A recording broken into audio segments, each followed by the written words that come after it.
All right, good morning, everyone. Sarah, I can't talk to you now. Meeting starting. We are going to call the meeting officially to order. Today is August 11th. Welcome to our regular board meeting. Excuse me, ma'am. Excuse me, ma'am. We are about to say the pledge after the invocation.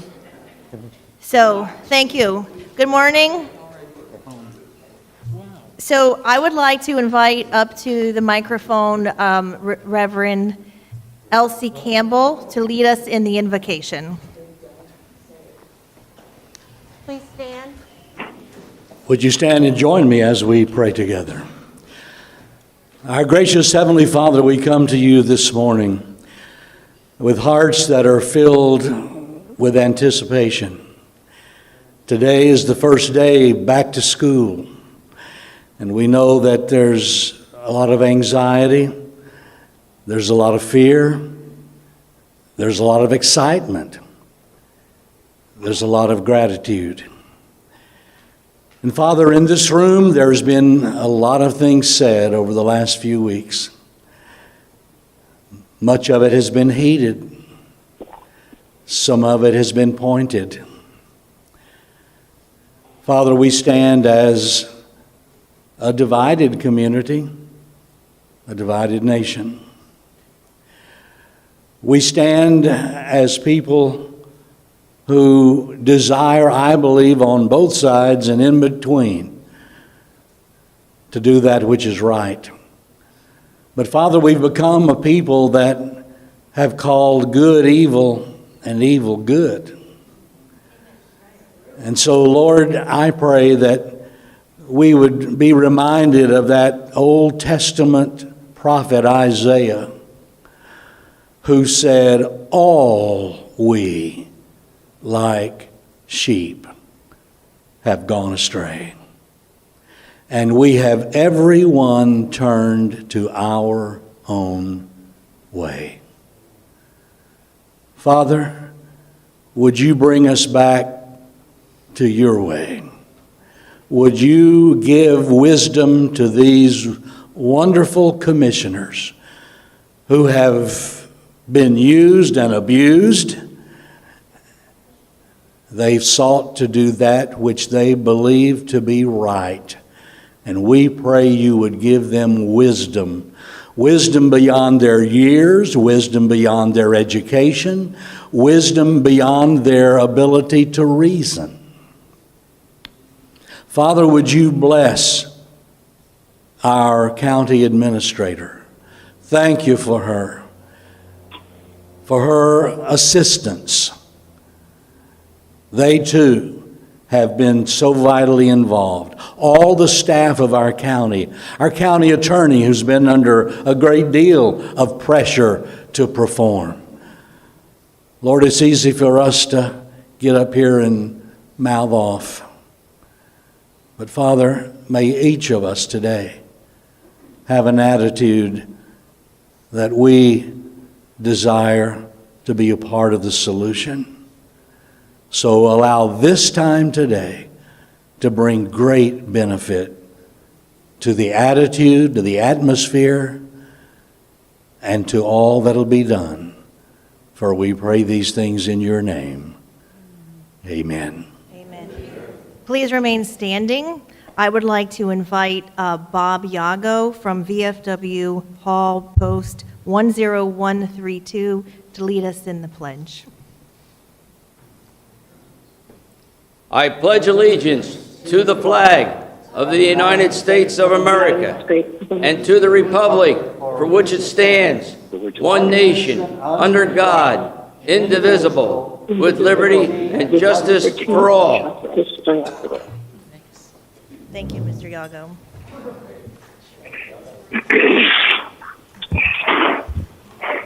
Okay, on our agenda today, we have one additional item, Department 5, update on the status of the Fairgrounds. We have one full consent number 6, Seaside Cafe of Stewart, pulled by Commissioner Hurd.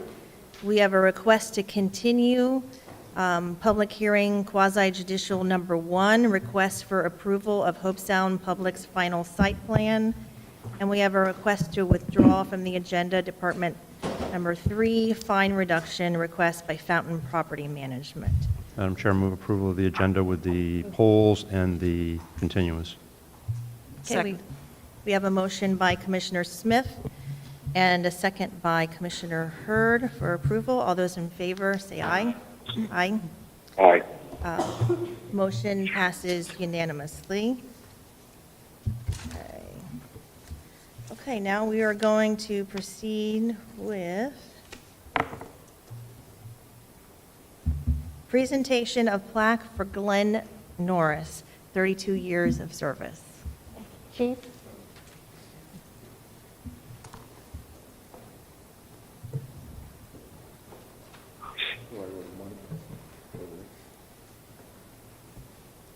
Good morning. Bill Schobel, your fire rescue chief, for the record. Morning.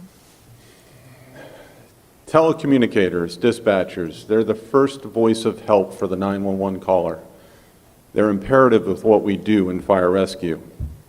Well, you have dispatchers, telecommunicators, and then you have Glenn. Mr. Norris has been just a figment of within the 911 center for many decades.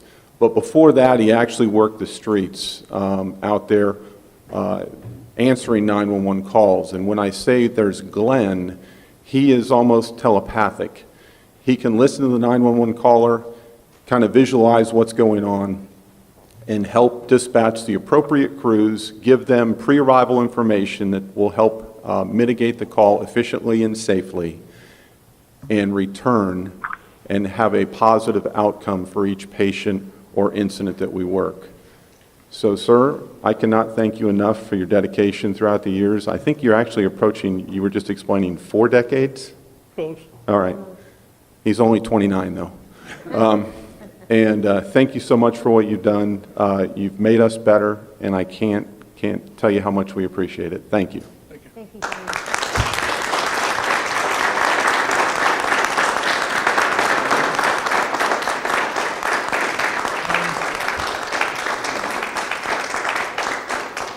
I don't know, it's been a long road.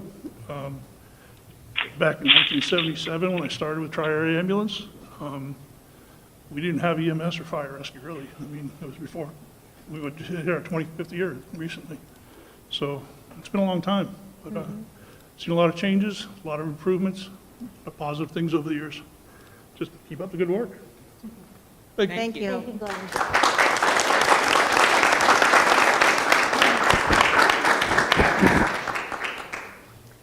Okay, now we're going to proceed to public comment. If you would like to make a public comment, please make sure you submit a speaker form. Ms. Krista, do you have Yes, ma'am. disclaimer? Where's my little cheat sheet?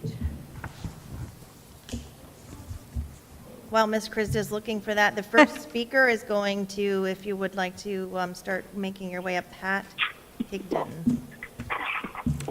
Yeah, I don't have the right piece of paper, but essentially, our policy does not allow partisan politicking, which advocating the defeat or possibility of one particular individual. We do have commissioners that are in an active campaign, so we would ask that you refrain from having your comments directed at one particular commissioner. You're to address the commission as a whole. You have 3 minutes for your comments. And with that, I'll turn it over to the board. Okay. I apologize for not having that. First speaker will be Pat Higdon.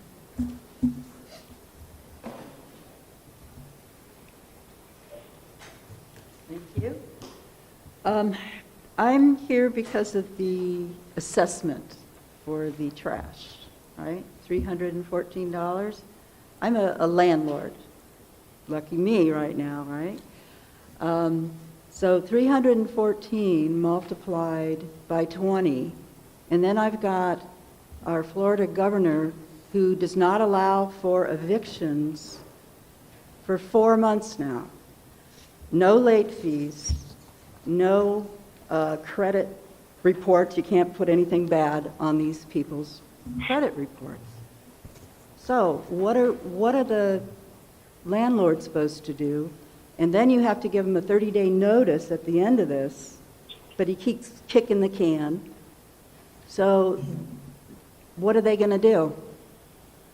They're going to leave before they get filed for eviction because they've got a backlog.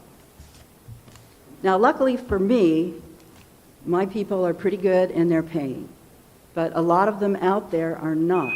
And now you add this assessment times the number of renters. That puts the landlords in a bad place. It puts the good tenants in a bad place because the landlords then have to raise their rents, and they already have gone on quite a bit. So I'm asking not to have this again.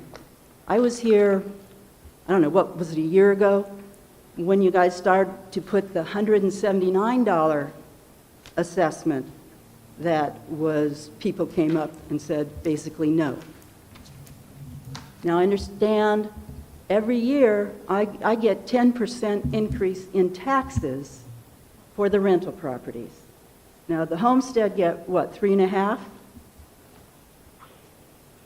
So I know you guys don't speak until the end, but I'm asking, do not tax us and look at ways to reduce the cost, such as why do we have 2 trash pickups?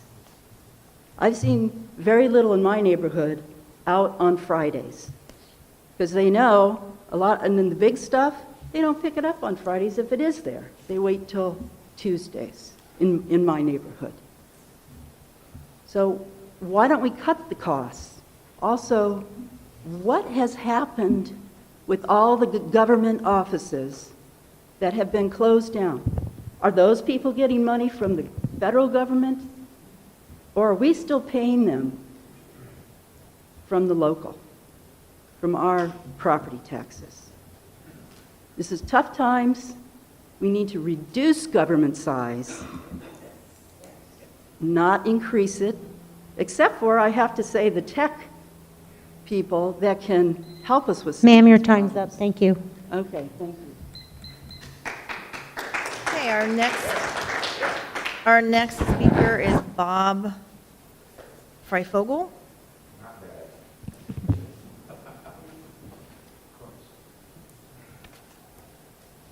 Good morning to everybody, and I would like to say especially good morning and thank you to LC, whose ministry I sat under for a number of years here in this community. It's good to see you all. About the last 6 weeks, the Lord has really been placing a lot on my heart about what's going on all around this country, as well as all around the world. And it alarms me, as it does probably everybody in here. And the two-word phrases that God kept putting on my heart and wanting me to really take a deep look at were the 2 phrases, be prepared, contingency plan. When we get told there's a hurricane out there, we make our plans.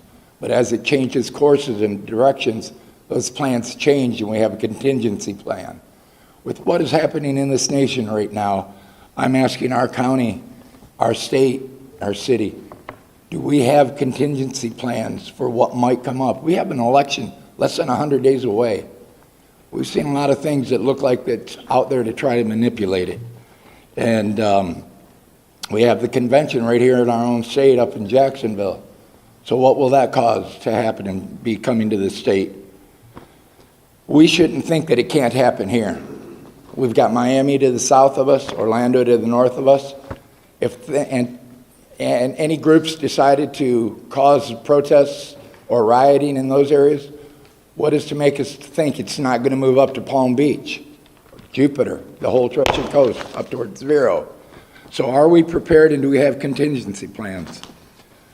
The unknown uncertainty brings about fear, worry, doubt, self-pity, and it takes and robs us of our peace, leaving us troubled. And we need to take public stand.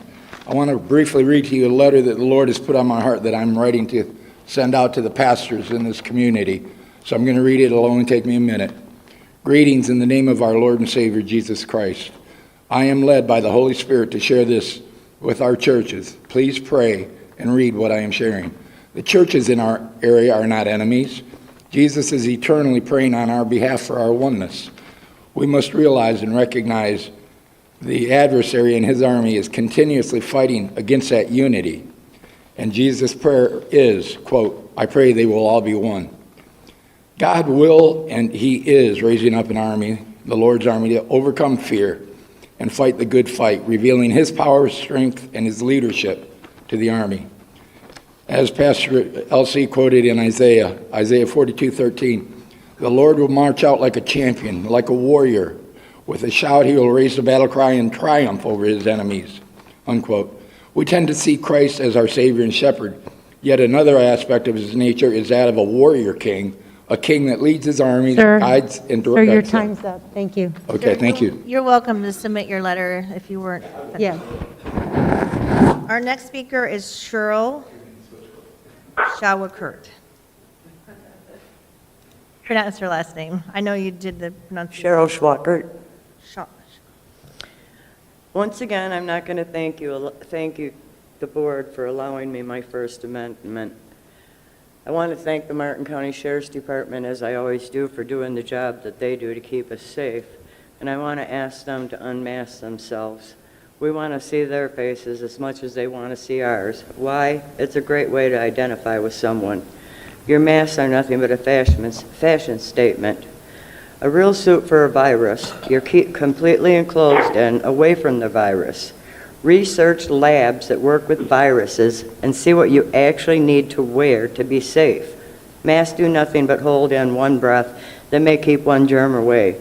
You have scared the public into bowing to your masks, which I find disgusting. What is next on your agenda? Mandatory chips mixed in with a little mandatory vaccine? Hell no. I entered a store the other day and I was quite overwhelmed by the sheeple wearing masks. I wasn't crying, but all of a sudden there was a lot of water running down my face. One person said, "It's the law." I told him, no, it's a request, not a requirement. It's just to see how many people will comply. His coworker stood up and applauded me as I told this young man to read his Constitution and to wake up. After the store, I went to an event that was supposed to be about the kids and keeping the schools closed and keeping the kids masked. I was the only one there without a mask to oppose it. Today the schools opened, and I'm glad to see that. 20% of the event was talked about the kids in school. 80% was about trying to get votes. An hour and a half, I stayed there an hour and a half. Then I left and came home to see the rest of the event online. I was disgusted to find out a person at the event wanting to keep the schools closed and the kids' masks also come here and scream, "No mandatory masks." I wasn't gonna, but because I'm an honest person, I'm gonna call this person out because some of you may be voting for her. Joe Neeson. She's running for a congressional seat and she's looking for votes from both sides. I prefer to vote for an honest person. When I started coming to these meetings, I thought maybe they'd be a little bit different than the ones from my small town of Wisconsin of 400 people, only to find out they're the same. It's all about saying what people want to hear and to get those votes. You won't shut me up as I stand up here wasting my breath telling you what you already know and hide from, the truth. All of the whole board is a bunch of hypocrites looking for votes and not one of you give a damn about the people in your community. Thank you. Our next speaker is Lance Marler.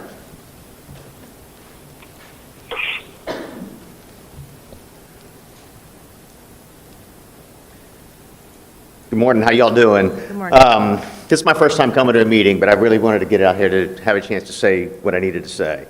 I want to thank the Board of County Commissioners for allowing this mandate to expire for the masks. I know this is not an easy decision to make. I, for one, did not want to be in your shoes a month ago when you were forced to put this mandate into effect. I understand people are afraid, including some of our commissioners. I also understand there's a lot that we don't know about this virus. However, I also believe in personal choice. If our citizens are fearful and choose to wear masks, then they have that right.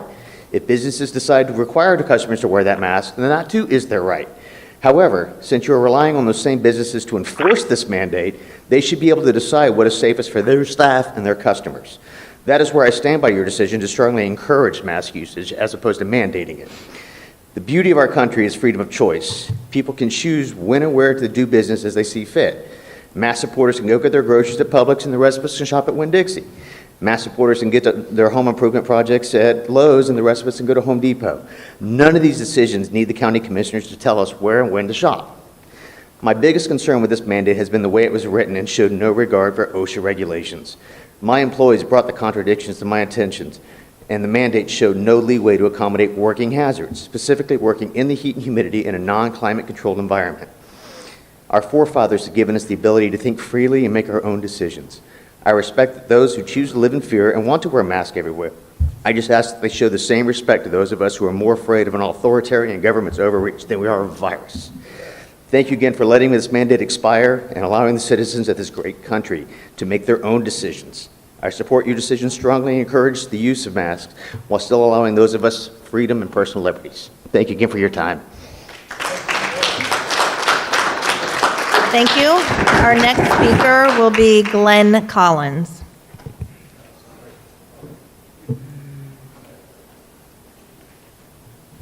Hello, I'm Glenn Collins. I watched the last meeting on TV.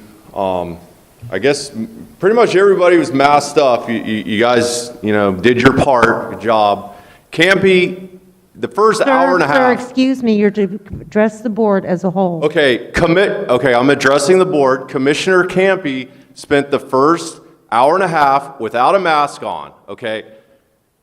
And then he puts it on. So what was the whole beginning? Why didn't you have your mask on if this is so important?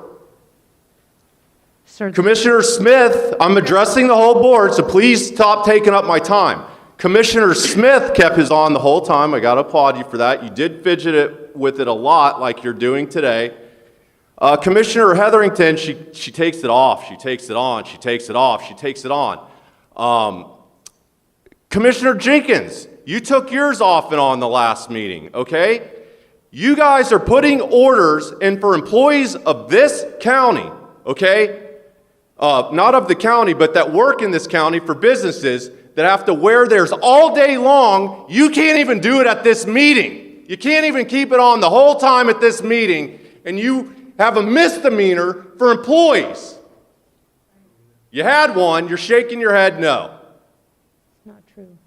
Yeah, you did. There was a misdemeanor for people that work in businesses. It was repealed. Well, it was repealed, but it was in place for a while. And thank God our sheriff came out and said he's not going to give anybody fines. Every one of you is complicit with the despair and all of the bad things going on right now because of the lockdowns and the mask and everything else. This virus is way less harmful than all of the overreaction from the government and the media of this country. The sheriff came out and said we have almost as many drug overdose deaths in this first half of the year than we had all of last year. Why is that? Because all the despair, because all the unemployment. I said it when I came here before. You guys should have been telling our governor and everybody else, no, we're not going to go along with all this stuff you're doing. We're going to protect our citizens, not from a virus, but from all this overreach.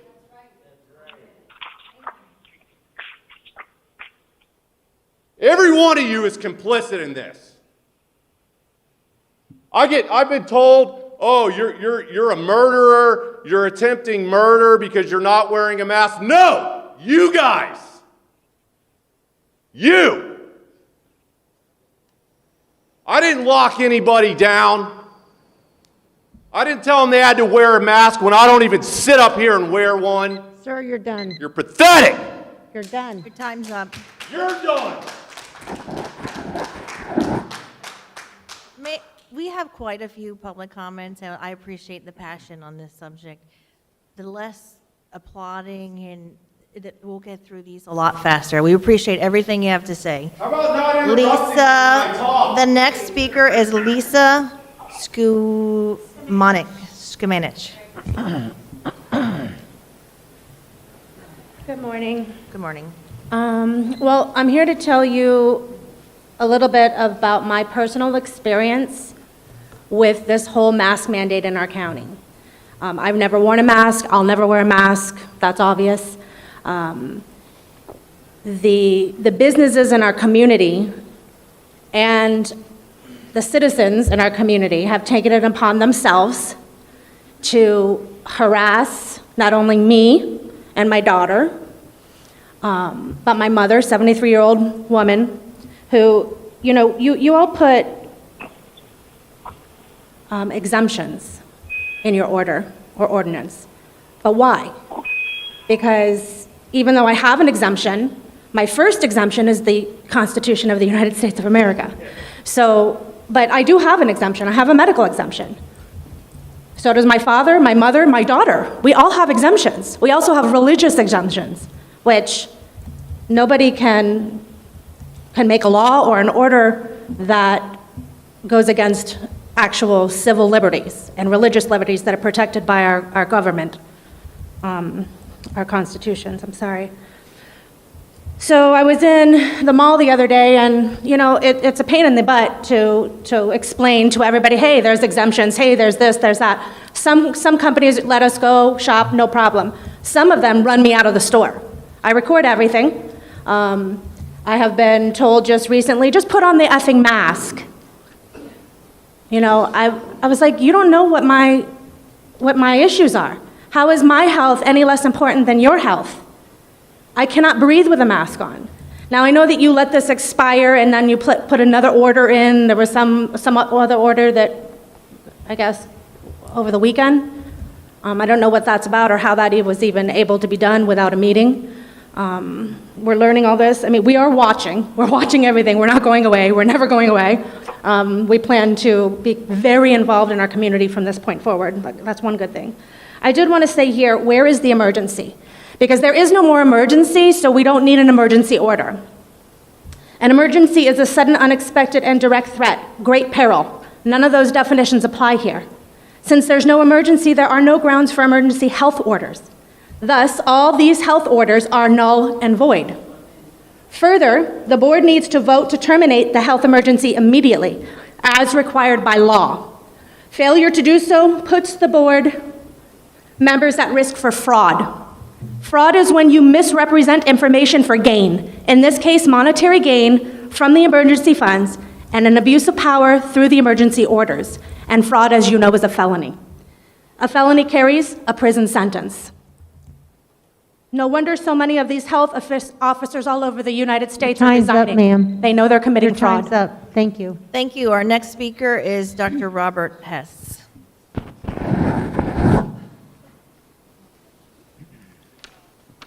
Hi, it's me again, Dr. Bob Hess, retired nurse of 45 years, international leader, author of 2 books, 200 articles, a lifelong Republican voting in Martin County. I don't appeal to you as a scientist because that doesn't seem to matter here, one commissioner accepted, or we would not have to go through this tedious rash of testimonies again. I guess that when you passed the only 1-month-long emergency measure to mandate masks in Martin County, it was an expedient gesture that you would let expire in a month. You figured you had appeased everyone for the time being and that something might change in the near future that would negate having to prolong an unpopular remedy. Well, nothing here has changed except that COVID-19 morbidity and mortality has diminished, reflecting the effectiveness of mandated masking. However, if you do not renew this mandate, the virus will come roaring back. And by the way, I get it that making this decision has brought threats to you and your families. I have experienced the same, but we need to act anyway as responsible Americans. By not implementing the appropriate public health measure, you, along with the governor and the president, will be responsible for actual deaths. You need to be held accountable. You have one more chance in my eyes, and that's today.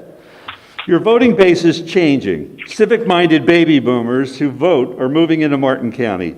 These voters are being touched by COVID-19 as time goes past. I myself had a family member somehow survive 2 hospitalizations over 20 days of COVID. It was not pretty, and we almost lost him. The pandemic is very personal to me, and I am asking you to make the right decision right now today by extending the emergency mandate for masking so that others don't have to go through the personal experience with the pandemic. I would rather be looking at the devils I know the next time we have a crisis that needs public testimony from the likes of me. If not, there will be others in your chairs.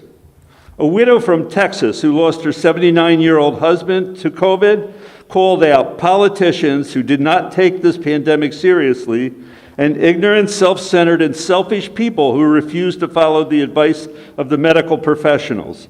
She said Dave, her husband, did everything he was supposed to do, but you did not. Shame on you, and may karma find you all. I'm a member of the Sons of the American Revolution. Thank you. Thank you. Our next speaker is Dwight St. Clair.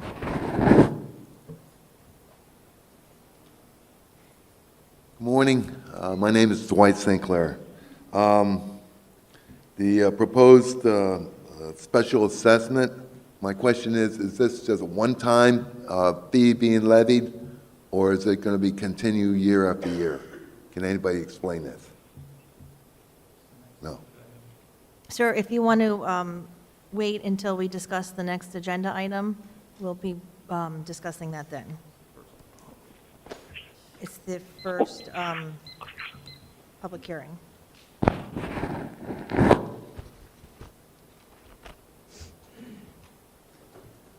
Okay, our next speaker is Amy Pritchett.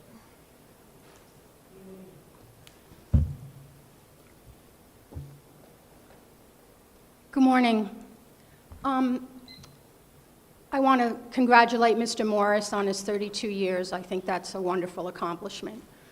Number two, I loved the invocation, but I would change the priority from fear and anxiety to excitement and gratitude. Those things are way more important than fear and anxiety. I saw a bus this morning drive by my house when I was walking my dog, and I just smiled. I was so happy, because that means things are going back to normal. I'm not one of those people that is ready to accept the new normal.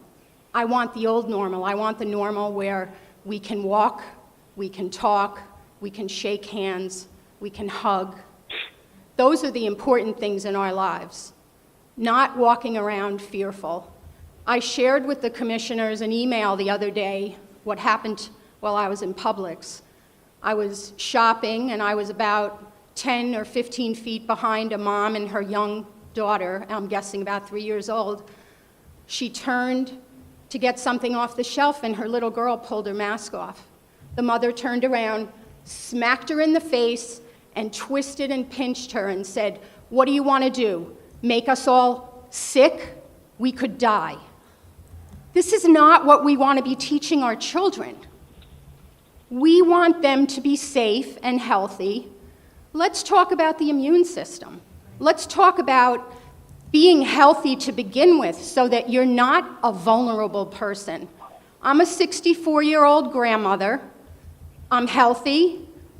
My immune system is really strong. And unlike a lot of people who have testified that their doctors told them to wear a mask, none of my doctors have said that to me. And I haven't chosen all holistic doctors. I've chosen medical doctors that perform services in Martin County. And none of them have told me that I am at risk or that I need to wear a mask. So I'd like to tell everyone in this room, fear and anxiety is not where we want to be. Let's get excited, let's show our gratitude, and let's get back to normal. Thank you. Our next speaker is Meredith Lee.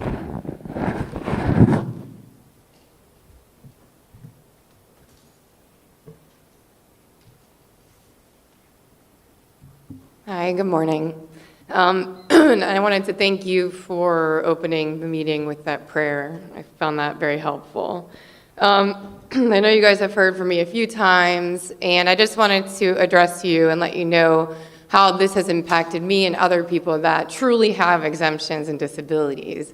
You did put those exemptions in the order for a reason. However, the public that is, like Mr. Hess here, has been very abusive, and there's been a lot of bullying. And he mentioned that that has happened to him.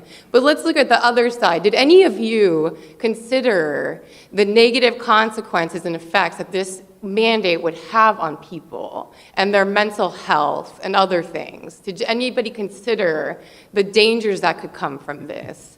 I'm just going to read some comments that have, in the past 12 hours, that have been directed at me personally, or directed at people that are not pro-mandate masks due to exemptions and our rights. A nurse from Cleveland Clinic on Facebook last night wrote, "There are all sorts of ignorant and selfish people that are not capable of common sense. It should be mandated. We have a positive and actively sick individuals that we discharge from the hospital, whatever, blah, blah, blah."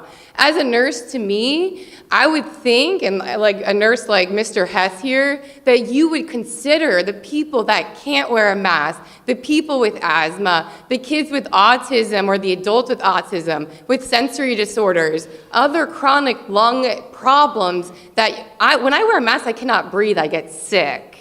What about rape victims? Or what about people that have been held down and they've had, they've been brutally raped? Let me just read a story from a woman that has had that happen to her and then has also been attacked by people who are pro this mandate that don't consider how this could affect others. Let's consider everybody. It's not a one-size-fits-all. It's not. And it is not your job as a government to make medical decisions that are one-size-fits-all for everybody. You guys put those exemptions in there for a reason, and none of the public has respected that except for people that have empathy and consideration for others.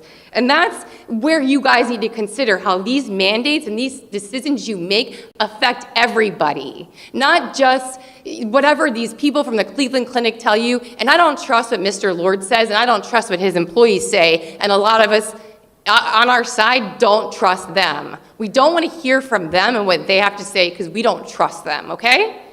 I'm just going to read this. You want to know why wearing a mask affects me adversely? You want to know the truth? I was date raped at age 20. I was held down with a hand over my mouth at age 20. For 21 years, I was able to suppress this from my life, but this mask mandate has triggered this woman. You can email that to us, though. We would be happy to read it. Our next speaker is Jenny Starts.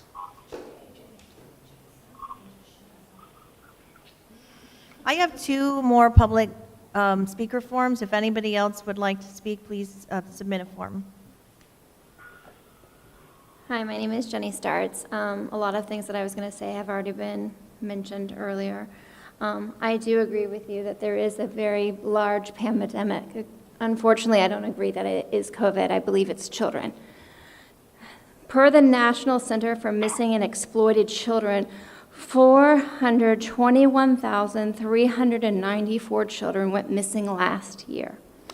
Let that number sink in. That's close to 500,000 went missing last year. Last year. The masks are empowering predators.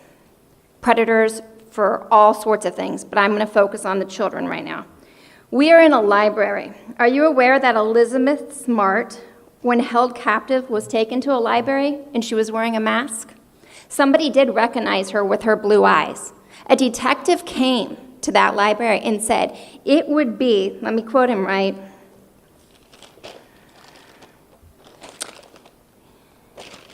like a needle in a haystack, a long shot for anyone to recognize a person from his or her eyes alone. But that's what we're doing to our children right now in Martin County. Children need to be seen. They need to be heard. Children are taught in schools when they're talking to them. If you're taken and you're in a car and someone's next to you, mouth the words, "Help me." They can't do that right now. We don't even know if masking tape is underneath the mask. I came here the first meeting and I brought up the children to you guys. I'm sad. I'm thinking that we're not caring about the children in Martin County. The mask mandate has expired. The problem is that they're going to school in the mask. I saw somebody driving, when I was driving here, he's riding his bike on a mask. I saw a little girl waiting at Sea Branch by herself with a mask on. We don't know what we are doing. This is not okay. I really, really appreciate the prayer. I am a believer too. I 100% believe that Jesus cares about the children. I believe as a Christian, Christ is in me. This is why I care about the children. I also have 5 children. Like you, I am also a Republican. I am also going to be voting. But I am not going to vote for somebody just because they're a Republican. I'm going to vote for somebody who cares about the future. And as a nurse, I think you should care about what the children are seeing. They are being weaponized. People see kids. I go to the Tasty ice cream place. People walk up. They jump away from my children on a rainy day in the pouring rain for my 3-year-old to get an ice cream. People jumping away from her like she has the plague. She doesn't. I would stand up here and tell you, I know people who have children who have had COVID and they're okay. But there are children that are missing and they are never found. And I want to know where they're at. Ma'am, your time's up. Thank you. Thank you. Our next speaker is Chuck Barton.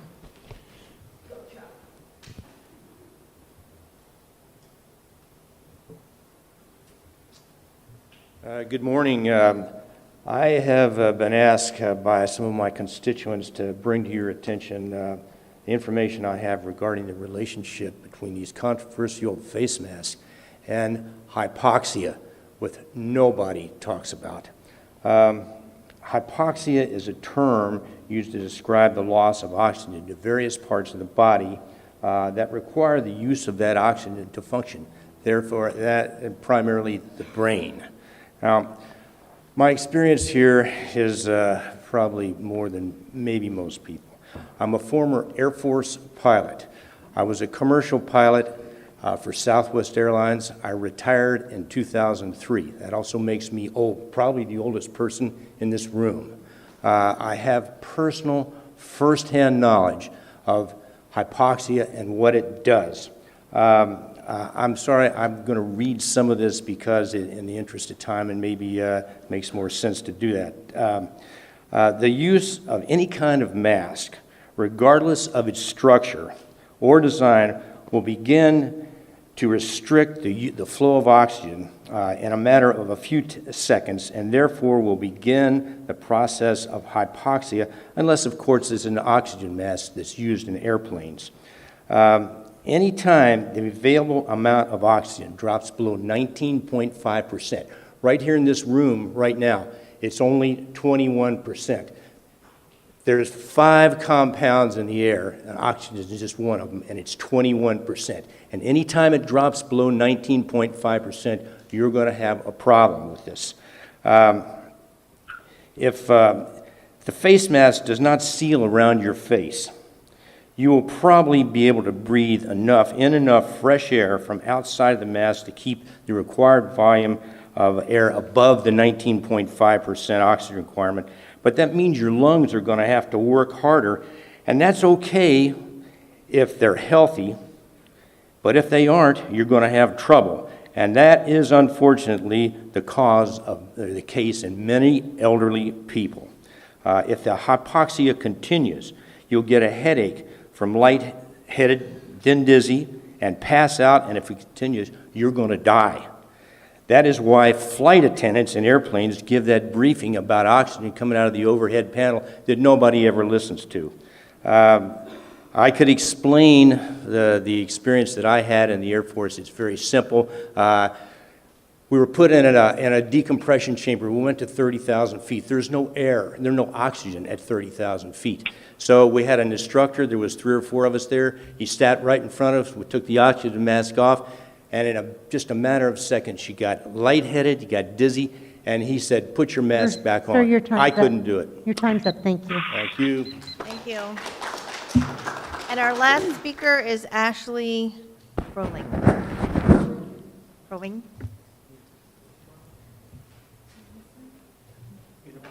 Either one. All right. Good morning, Commissioners. I just wanted to also give a little picture of what the last 30 days has been like for my family. I have never experienced more bullying publicly and more shaming publicly in my entire life.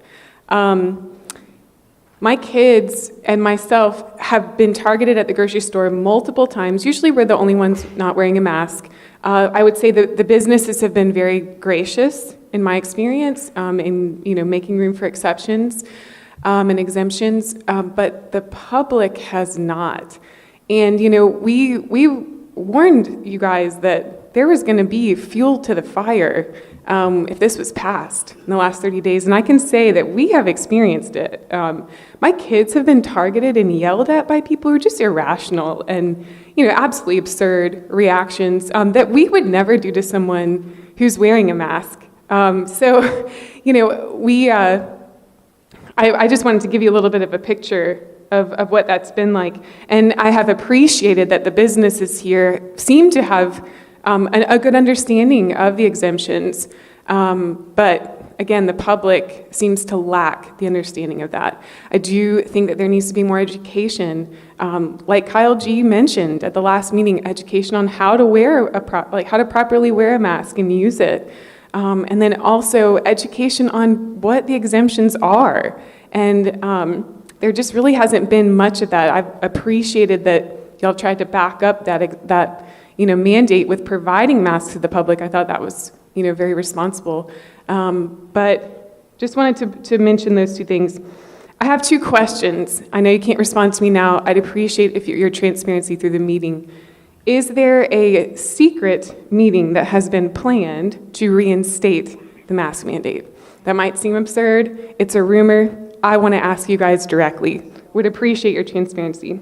Second, does the board intend to propose a mandatory vaccine at any point in the future? Has there been discussions among yourselves about that? There's a lot of us who are concerned that this has been a slippery slope. And I would appreciate y'all making a stance at some point through the meeting just to clarify that, where you stand on that. Okay? Thank you. I would just say that all of our meetings are advertised, that when we meet together as a board. So we don't have secret meetings, that's illegal. And that's my last public speaker forum. No, more forums?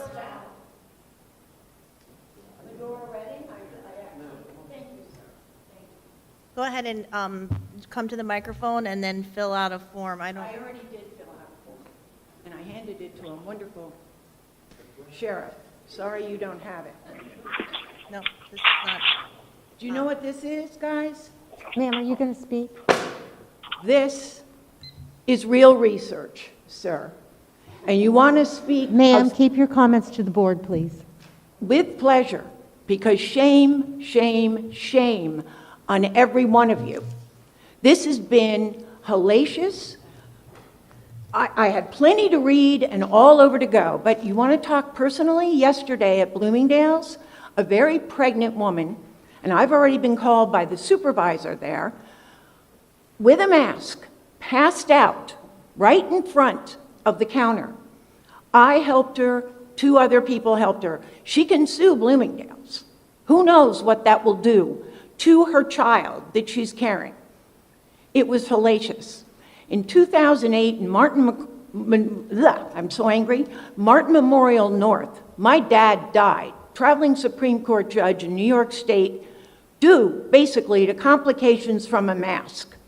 Yes, I am medically exempt for many reasons, but even if I wasn't, I wouldn't wear one.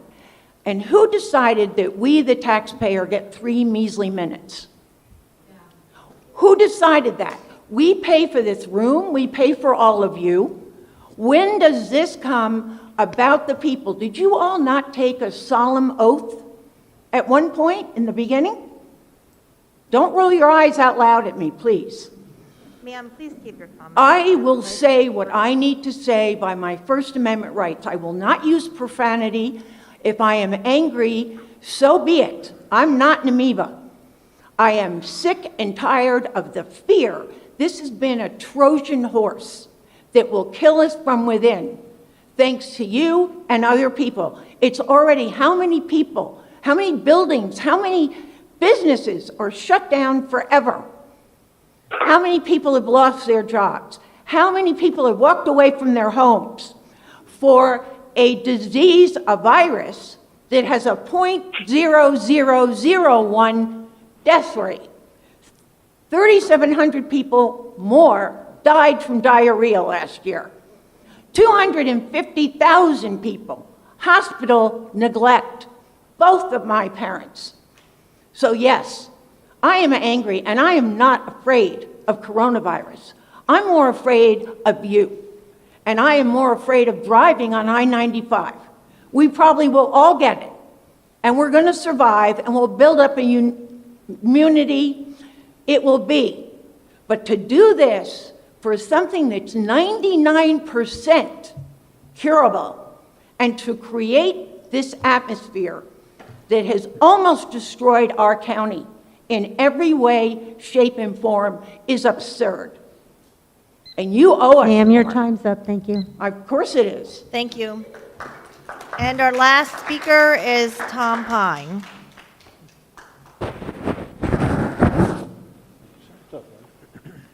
Good morning, Commissioners. My name's Tom Pine. I live in Jensen Beach. I've been a resident of Martin County for over 45 years. When I first started attending county commission meetings, I often showed photos to express my point of view. Then one day, a person came to me while I was at a grocery store and asked me why I was no longer showing photos. I was kind of taken aback and didn't understand why. I told her I would look into it. I went home and started watching past meetings, and sure enough, none of my photos were being shown. Even though I was still coming to commission meetings, coming to the administrative office to get my photos approved to be shown. They were not being shown.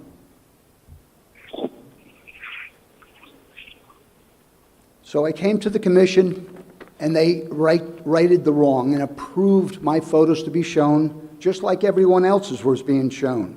I was being played a fool by coming in on a regular basis, having them approved, and then nothing happening. Now I'm asking the Commissioner that I be included on the email list with those residents that were severely flooded in the Home Heights area. The county administrator has declined my request and advised me to use a public records request. I would like to know what's going on in real time, not sometime in the future. I am a Martin County taxpayer, and I believe this is a violation of open government. How many other restricted emails does the county administrator block from the general public from seeing? Excuse me. I feel this is a right for everyone and anyone who wants to be on this list to see what's going on. I live in an area that has the potential of being the next Hobe Sound severely flooded area. The neighbor behind me is already flooded once this year. Thank you for your time, and have a safe day. Thank you, Mr. Pine. Mr. Merker, do you have any folks on Zoom that would like to make public comment? We do not, Commissioner. No? Okay, well, that concludes public comment, and we're going to go to commissioner comment, and we will start with you, Commissioner Smith. I'm all set this morning. Thank you, Madam Chair. I'm sorry, I couldn't. All set. Nothing? Okay. Commissioner Camping? Just to answer the questions that one of the speakers mentioned, and I had also seen on social media about secret meetings that must have taken place. At our last commission meeting 2 weeks ago, we had a conversation at the end of the meeting during commissioner comments about the fact that the mandate was set to expire. We did have a conversation during that televised meeting. I have not participated in any secret meetings. A lot of people are not familiar with the fact that in Florida there's a sunshine law which doesn't allow commissioners or any other members of appointed boards, not every board, but a lot of boards, to meet outside of the public meeting with each other to discuss things that will potentially come before the board. Now, that doesn't mean you can't ask someone how their weekend was or how their kids are doing, so it's not that you're not allowed to speak to that person at all, but you're not allowed to speak about anything that you could potentially come forward with in the future. So there have not been any secret meetings that I'm assuming the 5 of us have participated in. As far as the vaccines are concerned, I have also heard and seen that information where people are fearful that in the future, the vaccines will be mandatory. I'm not interested in mandatory vaccines for my own family. I'm not interested in making vaccines mandatory for other people as well. What will happen in the twilight zone that we seem to be in the future, I have no idea, but I won't be participating in mandatory vaccines. And in regards to the gentleman that said for an hour and a half I didn't wear the mask at the last meeting, I wore the mask for the entire... I wore the mask for the entire meeting. Okay, sir, I didn't yell at you when you were speaking. You're yelling right now. You're raising your voice. Yeah, because I'm trying to speak. You got a microphone. I don't. You did when you spoke, because you're not supposed to be speaking. You're a liar. Okay, that's If we're fine. going to have exchange, then you're going to have to be removed. Okay. Thank you for coming by. We appreciate it. Anyone? Crazy, dude. You didn't even get the signatures to get on the ballot. They were doing it electronically. Anyone can go back. The only thing I'll agree with him on is it is on video. You can go back and watch the video. I wore the mask the entire meeting.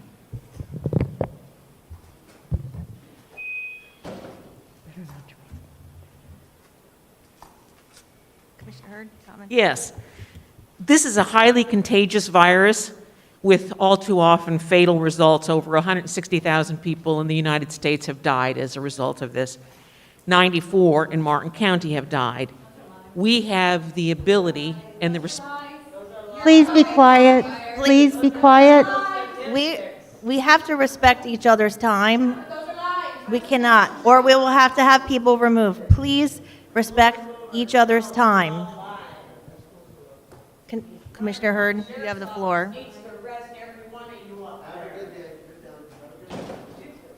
We have the ability and the responsibility to do everything that we can, everything within our ability to protect our residents. Several judges have already ruled that no one has a constitutional right to infect others. It is true that there's a great deal that we do not know about this novel coronavirus, but there's also a substantial amount of knowledge we have gained about COVID-19. We know that it's transmitted human to human. We know that we must frequently wash our hands in order to avoid transmitting. We know that social distancing is critical in order to protect ourselves from infection. And we know, the science has shown us, that masks help to prohibit the transmission of this fatal virus. So, knowing that it's our responsibility, yes, we did take a constitutional oath. So therefore, in order to continue to do everything that we can, every measure that we can take in order to protect our residents, I'm once again going to make a motion to extend the mandatory mask mandate in order to protect Martin County residents. Okay, we have a motion on the floor by Commissioner Hurd.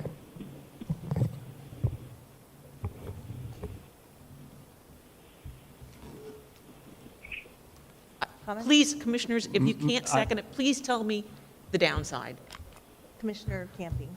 Thank you. At our last meeting, Commissioner Hurd also made a motion that we would have extended the 30-day emergency ordinance past the August 8th date. It failed for a lack of second because and I would ask our county attorneys that are here either in person or on Zoom to speak to that, because they're lawyers and none of the 5 of the commissioners are lawyers.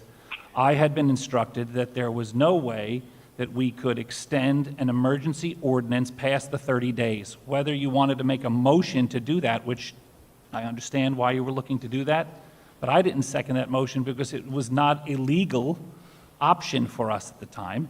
I also don't believe that it is a legal option for us at this very moment.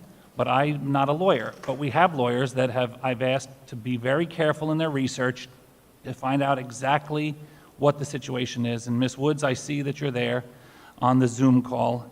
And if you could explain to all of us and the folks here what the legal situation is in regards to making an immediate extension. Thank you. Of course. Can everyone hear me? Yes. Yes.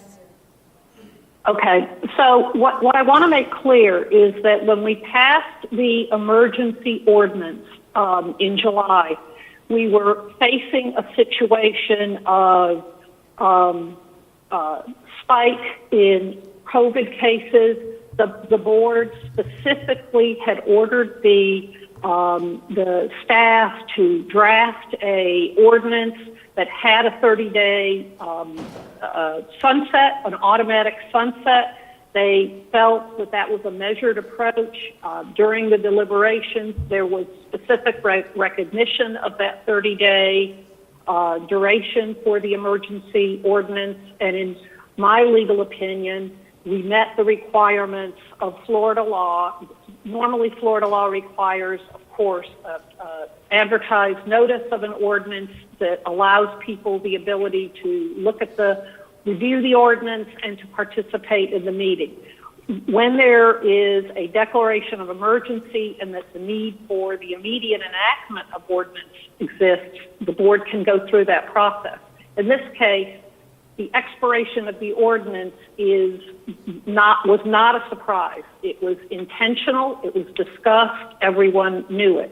So, first of all, in order to amend or to extend an ordinance in any way, you've got to meet the advertising requirements or you've got to meet the emergency requirements. Just like in St. Lucie County, their county attorney had a similar ruling. Once you're aware of the situation, it no longer constitutes an emergency. We only use emergency ordinances in rare situations because we want to follow Florida law, which requires advertisement and public participation. So in this case, I renew my position that to extend a mandatory mask ordinance or to reenact a mandatory ordinance of any site, we would need to comply with the requirements of 125.66 and to provide notice in a newspaper as required by Florida law and to take that up at either a regular or special meeting by the board. That's my position. It can't be done by a mere vote. And again, it would not be my recommendation, nor is it my legal opinion, nor that of my staff, that we meet the requirements. The board can meet the requirements needed to waive the notice requirements to pass this on an emergency basis. Any questions? We discussed this at the last meeting, which is why I then made a motion to advertise so that we could, I recognized that the emergency order was expiring, but I asked that we re-advertise so that we could extend the requirement today, and that didn't receive a second either. So it looks like now our only ability to extend the mandatory mask requirement is to advertise, which will take somewhere between 10 and 12, 14 days, or to pass an ordinance. Is that correct? In order to pass an ordinance, the requirements would be that you give at least 10 days notice, published in a newspaper of general circulation, which sets forth the date and time when an ordinance would be considered. Yep, yes, ma'am. It is my position that we don't, advertising the ordinance is a purview of the Board of County Commissioners to direct me to do something like that. But you've got to have the advertisement before you take it up. Then my motion would include that we extend the mandatory mask requirement in the most expeditious fashion possible, whether that's by ordinance or by order. That's for our legal team to wrangle over, but we should have done it 2 weeks ago. We've lost 2 weeks. I hope that people don't die in the next 2 weeks. Okay, so I just want to clarify that the ordinance, which expired, it has the ability to just have a civil penalty, which is what we did in the expired ordinance. An emergency order under Florida law carries with it whether we like it or not, the potential of misdemeanor criminals. So I know I'm probably repeating something everyone's aware of, but I want to make sure everybody understands that that's what the order carries with it. Thank you for clarifying. I will once again amend my motion to say, not that it be an order, because I don't want to criminalize mask wearing, but I do want it to be mandatory, so I would like it to be another order for mandatory masking. Ordinance, I'm sorry. Okay. Commissioner Campy? Just to clarify some of Commissioner Hurd's comments, when she made her motion in regards to advertising for an ordinance that we could have potentially heard today, that was in the last couple of minutes in commissioner comments at the end of a meeting, that there was nothing on the agenda or anywhere advertised that we would be discussing the future of the mandate. I'm not saying that I disagree with some of the things that Commissioner Hurd is promoting. I just felt that we would have done all of us our disservice and our public to bring something up in the last couple of minutes at the meeting that was never going to be, it was not previously discussed that we would be doing that. Under such a contentious issue, that, in my opinion, was not the right way to do it. If you remember, I then made a motion to leave the exact same language in place with the exemptions and allow it to be strongly recommended. I said that certain things had changed at the time. I believed that members of our community had started to, the ones that wanted to and could, embrace the fact that we were asking them to wear masks. And it's not just the Martin County Commission that was asking them to wear masks. The governor of Florida has talked about the benefits of masks. The president of the United States has talked about the benefits of masks. And I understand that there's two sides on that issue. And I understand that some people, medical professionals, had an earlier opinion and then had a different opinion. And I value when I hear people that are critics talk about that. But I also understand from those exact same scientists that are constantly quoted that science and study and is all things that has an evolution, and it's not static in one specific regard. So when I made that second motion, Commissioner Hurd actually seconded it, and that's where we were. It hasn't been 2 weeks. The mandate that was in place expired Saturday, August 8th. Today's the 11th.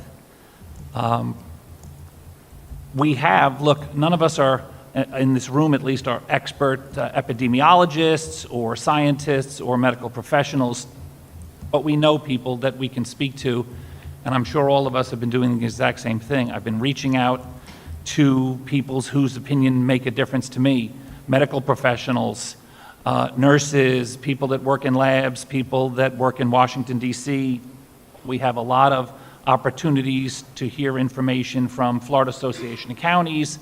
I have tasked our staff. I've spoken to members at the hospital, and I can appreciate that some of our public don't believe the folks that run the hospital or doctors that work in the hospital, but I do. Because if I were to get cancer or if I was going to fall and get hurt, I'm not going to decide that on my own. I'm going to go and take their medical advice because I value it. Now, some people might not want to, and that is their prerogative. I think, having looked at the numbers every single day, the positive cases, there was a lot of concern that the numbers that were being presented in the early days were not accurate, they weren't timely, and they didn't really paint a very valid picture.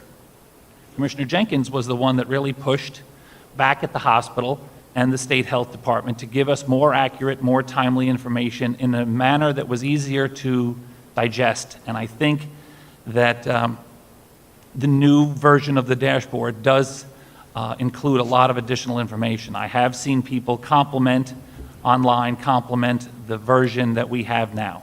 So again, it's been an evolution of what it originally was versus now. I kept looking at the daily numbers.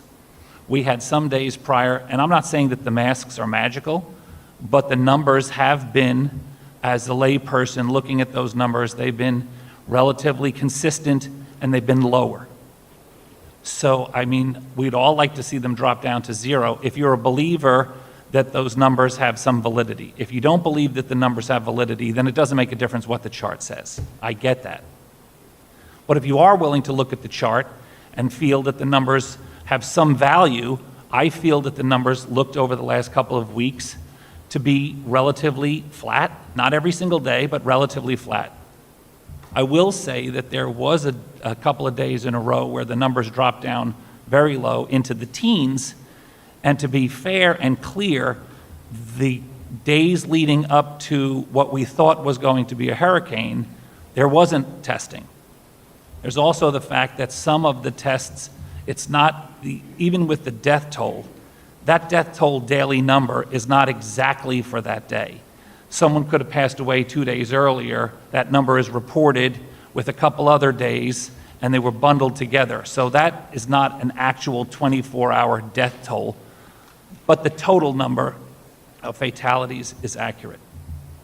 So now that we've reached the 8th, there's been a lot of talk, and I heard a couple of people this morning talk about that they had been chastised and publicly shamed and poked and yelled at. I think, look, as we heard in Elsie Campbell's invocation, America's in a tough spot this day. It doesn't make a these days. It doesn't make a difference what side of the issue you on. This issue or others that we're dealing with, I think people understand that the sides have basically been drawn, and people are very, very upset and passionate and sometimes beyond that on their side of the issue. I think that both sides of the issue, people need to be conducting themselves differently. I have heard, if you go on to the county's website, you can see the emails that we receive. Some of them are very passionate for why individuals cannot wear masks, and some of them are very passionate on why people feel they need to wear masks. All 5 commissioners and anyone else is able to see those emails. They're posted on the website. And, we've been receiving, I won't say hundreds, but dozens and dozens and dozens every day. Not uncommon to get 40 or 50 emails in a couple of days. And I read every single one. And, if they're asking specific questions, I try on occasion to reply. I am not spending my entire day responding to every email that comes, so I don't want people to feel like, oh, well, I wrote you an email and you didn't respond. I try where I can to answer specific questions. The reason I mention this now is because I think there are folks on both sides of the issue that have conducted themselves inappropriately. I think there are individuals that are not interested in wearing masks or cannot wear masks that have also yelled at young employees that were basically enforcing a private business's ability to decide who comes out of the store. I do believe that there are more people yelling at people that are not wearing masks. And when we talked about the not having a one-size-fits-all measure, we worked, I believe, very carefully to add in those exemptions, because when we heard from public comment about PTSD, about COPD, about asthma, about psychological issues, I take those very seriously, and we crafted the exemptions so we were not trying to force those people into a worse situation. Well before the mask issue became important, when we were just talking about coronavirus in late March, April, and May, I specifically continued to bring up the fact that the physical problems and challenges and repercussions of this coronavirus are also need to be weighed against the psychological and emotional issues that we will pay and the financial issues that we will pay long into the future. So we have had those conversations. We have beefed up opportunities for tykes and teens and 211 and other areas for people to get the help that they could possibly need. I take that stuff very seriously. I think that the people that have decided to become the mask police, we do get emails from people that are specifically saying, at this particular gas station on US 1, I went in there and 3 people were not wearing masks and the employee didn't stop them. My very basic request of those people would be to mind your own business. And I don't mean that in a mean, simply because and obviously I understand personally what I believe is the value of the mask. That being said, it is not your responsibility to go up to someone else, either a grown-up or a child, and start yelling at them about why they're not wearing a mask. We specifically designed it where you did not, if you had a medical issue, based on HIPAA requirements and everything else, and just personal common decency and privacy, not to ask someone else. Assume that some of those people have very serious issues that they do not need to discuss with a stranger at a big box store. So why would you get closer to that person? If you're concerned about the mask and the potential spread, don't get right up on another person. The other thing I would tell you is when we hear the individual stories, like the woman that mentioned someone got pinched or the child got slapped in the supermarket, that's heartbreaking. But we as a board cannot make decisions based on individual situations. That woman is obviously, and I don't know the situation, but I've raised 3 children, and I understand the ups and downs of raising children, and some kids can be terrific and some at times, and some kids can be difficult at times. There's no reason, whether it's a mask or any other reason, for a woman to strike their child and to pinch and abuse their child. That to me has nothing to do with masks. That's way beyond this specific issue. So if Commissioner Hurd, I'm going on because I have lots and lots of time to think about this and only a couple of minutes to discuss it, and I want to be very clear so that my words and my opinions don't get misconstrued. What I would like to see, and I don't know if it's in Commissioner Hurd's motion, it was a little open-ended, I would like to advertise for the 2 weeks that is legally required, 10 days or whatever, until we get to our next meeting, which is August 25th. There's several advantages to that. I'm not saying we're making a decision today. I'm saying all we're talking about is doing the legal requirement to advertise, and at our next meeting, which is August 25th, to then have that conversation. The advantage of that would be that we would have now 2 weeks and change of no mask mandatory or mandatory mask ordinance to see what the numbers look like for the next 2 weeks. Some people will like that as a strategy, some people won't. But I think what it allows us to do is have 2 additional weeks to see what's going on. Here's my final comment on the strategy of the mandate and why I support the mandate. We had, and I've said this before, I believe anecdotally we probably had a 60% compliance to the mask request voluntarily before any mandate took place. I think I ask everywhere I go, every big box store, every home improvement store, there's always a greeter. I said, how many people you see wearing the mask? You see people, and they're all giving me a number, 55, 60, low 60s. So let's say 60% of the people found it appropriate for whatever reason to wear a mask. Protecting themselves, protecting others, whatever the case may be, they wore it. There are some people that have medical exemptions, and I do not know what that percentage is, but I value the fact that they have medical exemptions. Let's call that 10%. Then there are some people, and I've had a lot of serious conversation with a lot of people that were furious that we put the mask order in. We have taken, all of us, I'm assuming, have taken threats of violence and threats, and I get it, you know, we signed up for these jobs, but not really to be physically threatened. I understand the passion of the gentleman that was here earlier. He's been here at every meeting. I get that he takes this stuff very seriously, and that's his prerogative. We're not asking for 100% compliance. I think it would be foolish to think we would ever get there. So for the people that it's in their core that they will never put a mask on, whether they believe it's their constitutional right, their civil rights, their patriots, I get it. I don't think anyone is anticipating that we would get to that level. But this next 2 weeks will give us the ability, as we put into the language, strongly recommend. So if people can see the value of the masks and believe in the value of the mask, please keep wearing them. Several large stores, nationwide retailers, have demanded, or at least required, that you wear a mask into their facilities, and that's their personal decision. Whether there's a mandate or not, that's their call. Schools, we've received lots and lots of emails from people that I guess don't differentiate between the county government and the school district. We have no say whatsoever on whether or not the students, the employees, the family members, or the teachers will wear masks at school. That is specifically and completely their decision.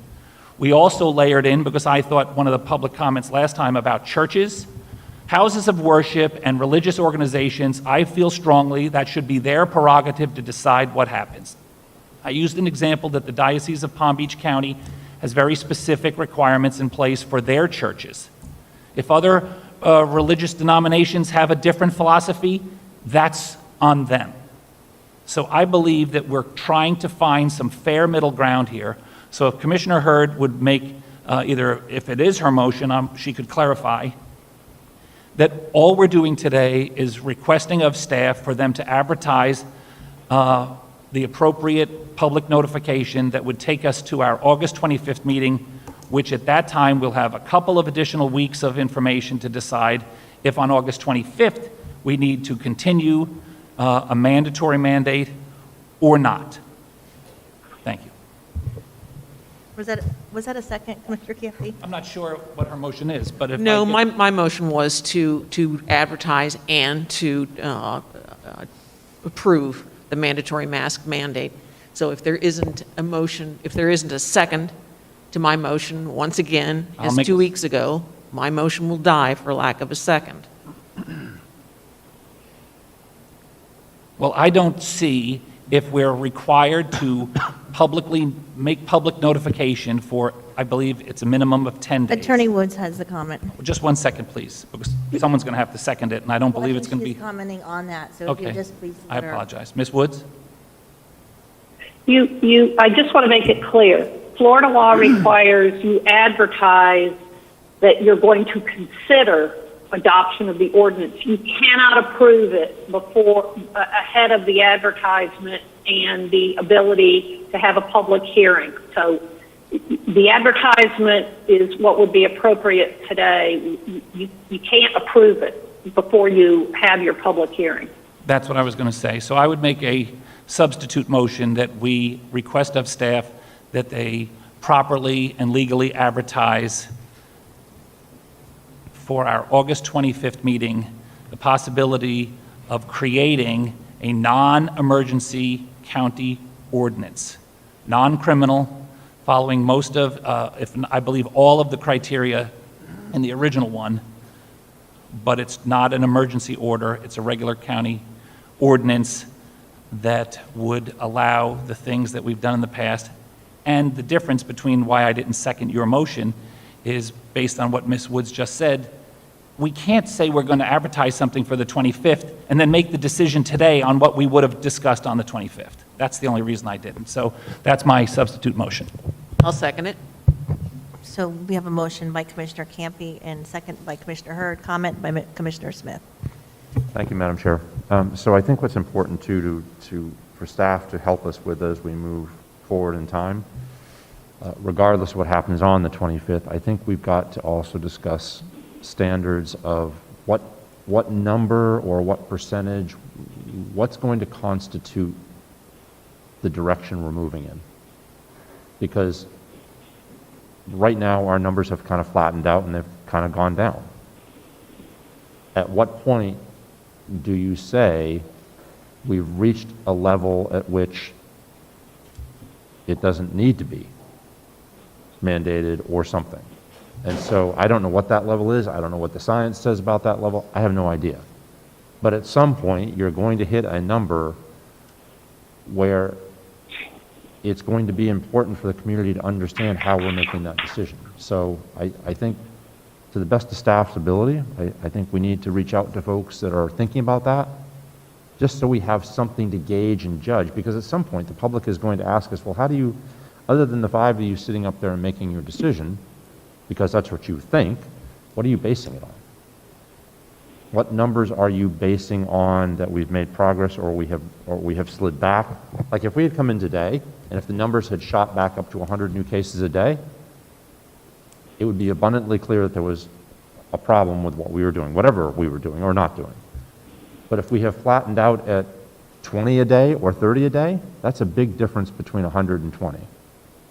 And so at some point, I just think for the public's behalf, so that they are gauging what we are deciding and how we are deciding, we need to incorporate that kind of a discussion, I think. I mean, I'm supportive of the motion, and I'm supportive of having the conversation again. I just think for the public's perspective on all of this, we need to have more anecdotal knowledge to make a decision for the future. Thank you. Ms. Chair. I would agree with you that we need to have a benchmark of what we're trying to achieve. You know, is it 10%? Because I believe we've reached 10%. Yeah, Is we it were something below. lower? Is it, you know, because it gives not a lot of confidence into the average person that says, how long will we wear the mask? What are we trying to achieve? Where are we at? And I agree that we need that information. And in my opinion, we need that information before we consider which direction to go on a mandate. And Commissioner Campy. I completely agree, and I appreciate, Commissioner Smith, that you would mention that, because it's a point that's very important for everyone, whether you're on one side of the issue or the other. Ms. Krista, do you have the ability to put the dashboard up on this screen? We do.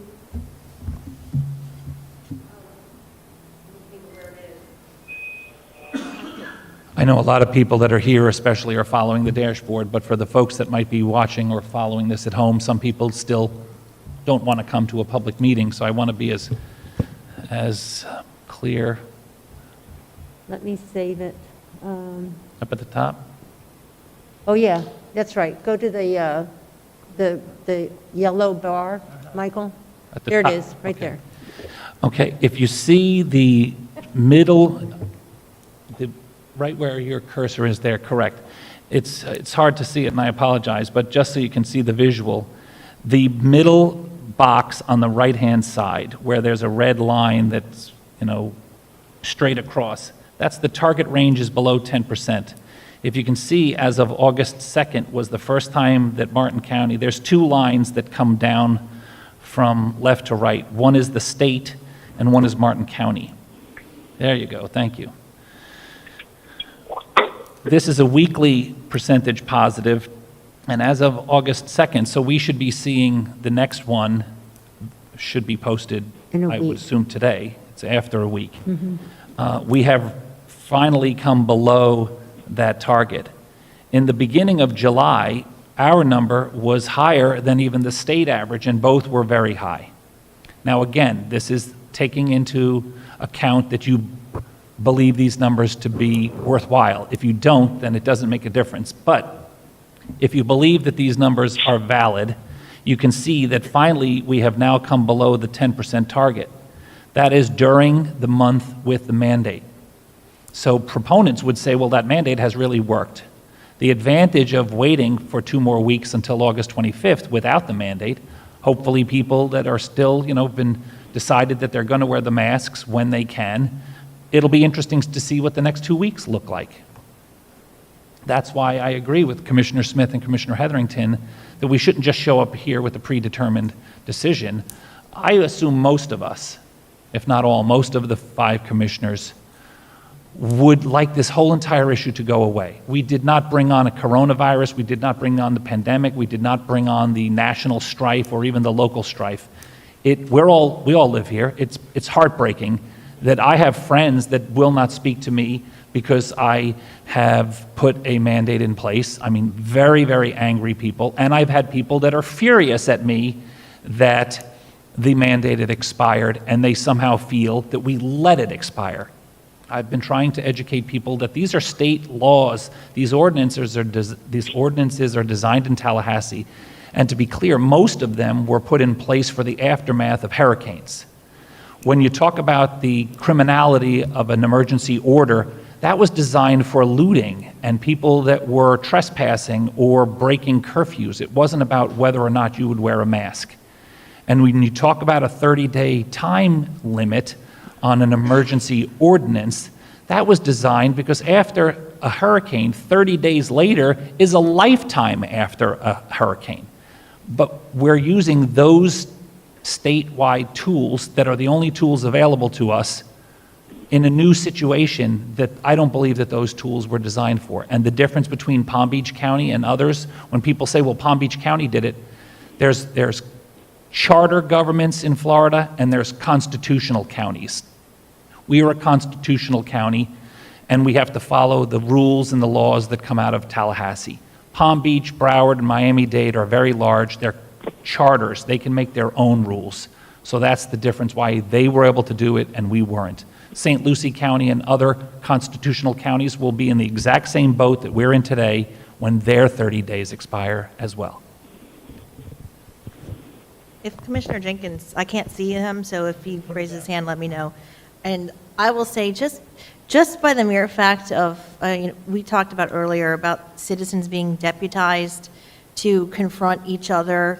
This has made them citizen deputies policing masks, pro or anti. And even advertising this with these numbers, having this conversation, it just continues this divisiveness for another 2 weeks without having the data that, says it's spiking. Attorney Woods, if we had a spike, that was health concerning to us for health and safety, could we do an emergency ordinance? If you had a situation at this point that you had an alarming spike and other health issues as we had before, I suppose it's possible.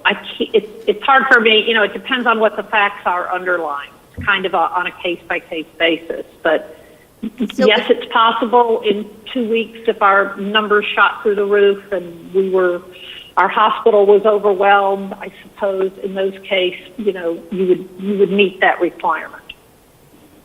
So we could. It's hard for me to predict. If the facts present themselves and we're so concerned that it appears to be an emergency, then we may be able to enact an emergency ordinance. So I really lean towards, not splitting our community and advertising this for 2 weeks. Our community members are divided. We have gotten a lot of participation. I would say even this weekend, I was out a lot more than I would care to normally be out with school shopping and after the expiration, and trust me, it was in the news that it expired, and most people, I would say 90%, were wearing masks and social distancing.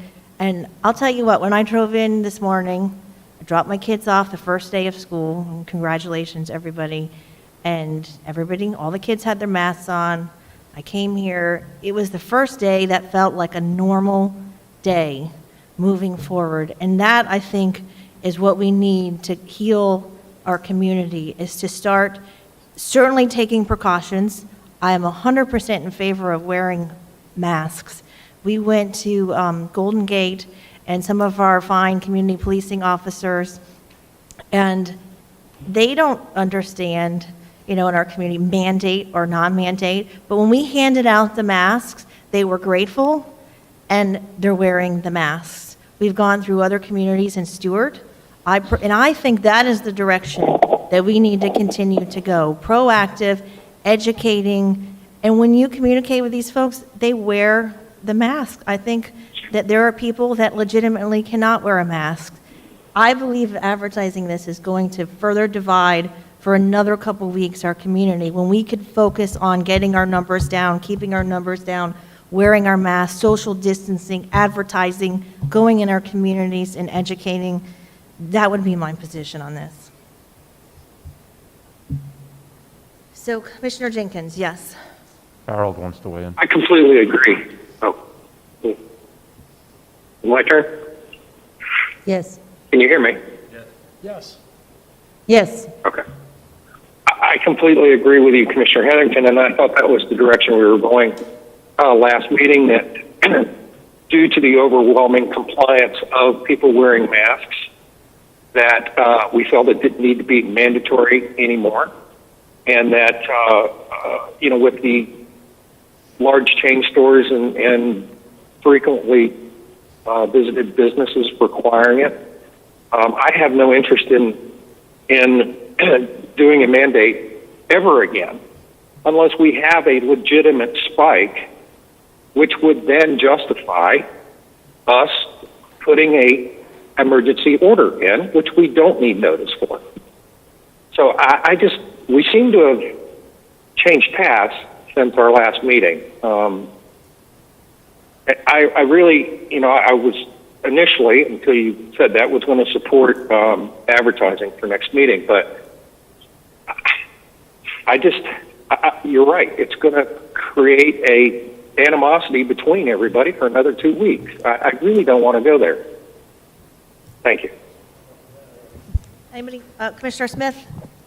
Yeah, just one last thought, and I don't think We this is... just have to, we have a 10:30 break, so we are going to You wanna wrap wait? this item up shortly. Do you want to wait? Nope, we're going to wrap the item up shortly. It'll take 2 seconds. Anecdotally, wherever we go, whatever business we've been in for the last 5 or 6 days, I will tell you unequivocally, every employee that I know, and in Martin County, you end up knowing half the owners because they're small businesses. Regardless of what anybody thinks about what we did and what we're doing today, it made a difference in their business. To the person, to the business that I've talked to, and these are the owners, they all saw business improve because people felt safer being in that environment.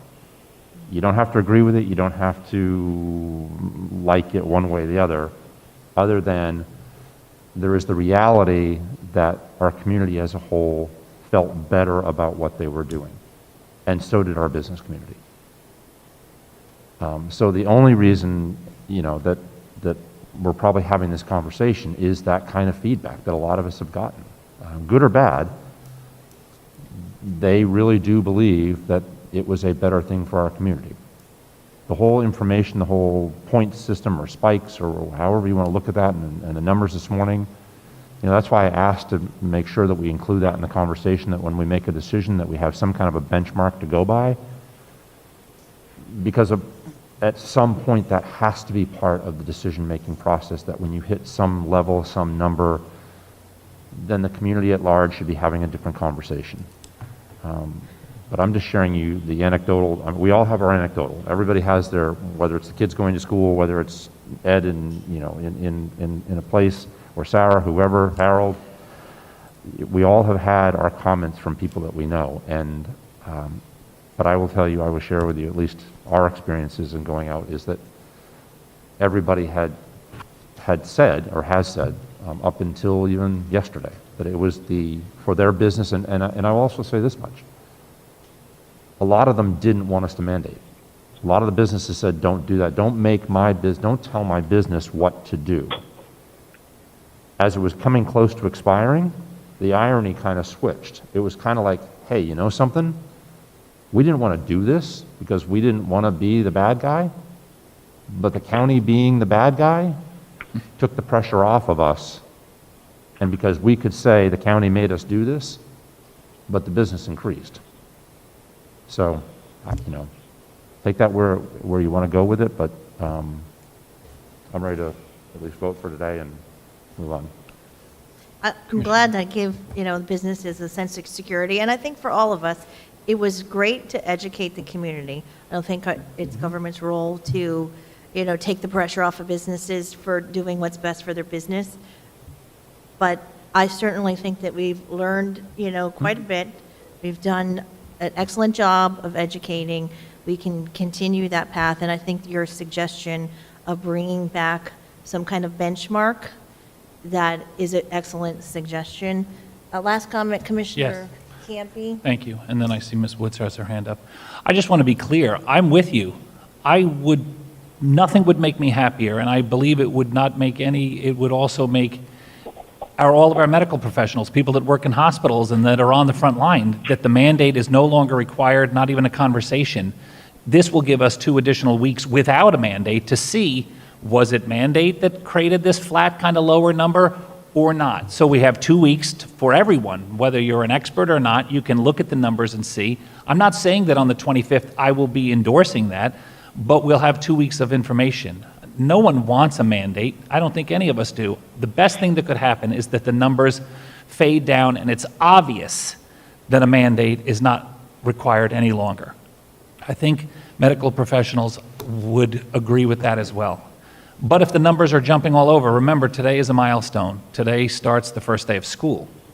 and we do not have any idea. Now, we're 2 weeks before every other school district in the area, so we'll have no idea if what they're doing there will be hopefully inconsequential, that their numbers won't increase, or are we looking at a bad situation 2 weeks from now? So I would be with you if 2 weeks from now we don't have to put a mandate back in place because the numbers look exactly the same with a mandate and without a mandate. That's some of the decisions that we can use. Thank you. Attorney Woods. I just briefly am asking, is it the consensus, if something is going to come back, that you expect staff to come back with some alternatives or some recommendations on benchmarks for duration? I would. I'm just looking for consensus, not part of the motion. I think that should come back before anything else. Right. Okay. We'll do the research, is what I was asking. Okay, we have a motion on the floor by Commissioner Campy, a second by Commissioner Hurd, and all those in favor say aye. Aye. Opposed? I couldn't hear Commissioner Jenkins. So, Commissioner Jenkins? I supported the motion. okay, so we have a motion carried 4-1 with Commissioner Hurd dissenting. No. No. I'm sorry, Commissioner Hetherington dissenting. I know, it's uncommon. So we're trying to swap. Nice try, Steve. Commissioner Hetherington dissenting. Okay, now that leads us, well, Commissioner Jenkins, we actually were in public commissioner comments, so do you have any commissioner comments before we go to break? Nothing other than to excuse my current situation. I would have normally flown home for this meeting, but I'm not ready to do that yet. I'm thankful to the AT&T cellular gods that have, I've got very limited cell service, so everything's working well. I've had a lot of anxiety up to this point that this wasn't going to work, but it seems to be working fine. And thank you. Thank you for joining us. And then my notes, again, I want to congratulate everybody for the start of school today, and I wish everybody a safe and healthy school year. And it's nice I'll speak for my kids alone. They were very excited to go back today, and which is hard to believe for teenage boys, to go to school and be with their friends. And so I wish everybody a safe start of school year, and I'll compliment the school board on their just getting things really between the end of school during spring break and now how diligent they've worked. And then I also wanted to say my condolences and prayers we lost one of our own fire rescue team. Scott Schlaue was a 33-year veteran of Martin County Fire Rescue and passed away. So I just wanted to pass along my condolences to his family. He was always not only a great first responder for Martin County, but a great friend and neighbor to all of us.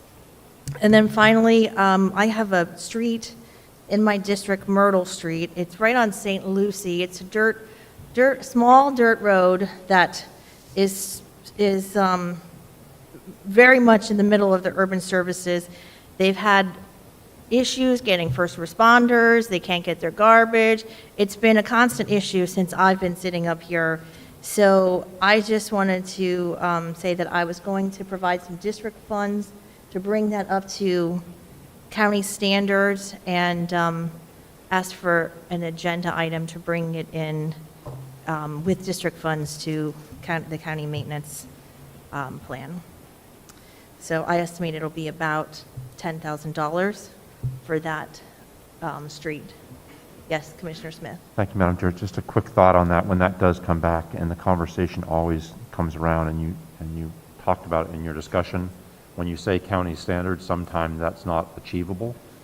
And I think that, I don't remember the last time we talked about this, but I think we had the conversation because I think there was a road, it was either in your district or in Sarah's district, that has been wanting to be paved for a long time, and it's a short, little stubby little road that it'd be great to have staff research whether we can create an alternative standard for roads that will not be able to meet county standards. I think that staff actually is working on an item for that. In this particular case, I'm not asking for it to be paved, just simply functional so that they can safely get down the street and have some millings put down or. Yeah, I'd just like to make sure that at some point we discuss a waiver or something in design that, you know, the cross-section of a county road in some instances is impossible to achieve, and therefore we never achieve it because we don't ever get past the standard.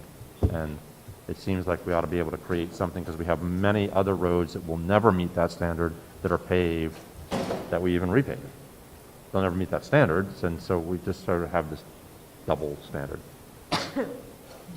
I see our former engineer popped into the room, but anyway, for an agenda item later. I agree with you. Okay. I have one thing real quick. Comments? I do too. Commissioner Jenkins, I don't know if this is what you were going to do, but I would like to ask the board to assign you as the alternative on the canvassing board. Ms. Hetherington, Commissioner Hetherington is current appointee, and they need an alternate. I think I've already messed that up by I'm supporting publicly one candidate or candidates. I've actually contributed to a campaign. I did that actually before you and I had talked and forgot about it. So I think that might take me out of the running. Well, we have a judge that was Yeah. appointed, but we were thinking that now that there was Okay. some. Yeah. I'll get with Vicki Davis and make her aware that we'll have to tap into the other resource. Okay. Okay. All right. I forgot now twice. I have $3,200 of district funds that I have asked to be spent on the Loxahatchee River Park in South County to remove exotic plant material. It's a little pocket park down in South County that I think we forgot existed. And that's the first phase of restoring. This is a 1 acre parcel. Okay. Thanks. Does Sarah Woods, do you have any comments? No, ma'am, thank you. I have nothing. Okay. With that, we have reached our past our 10:30 break, so we are going to take a 10-minute break and come back at 11 a.m. to resume our meeting. Thank you. You are muted.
Welcome back to our August 11th board meeting.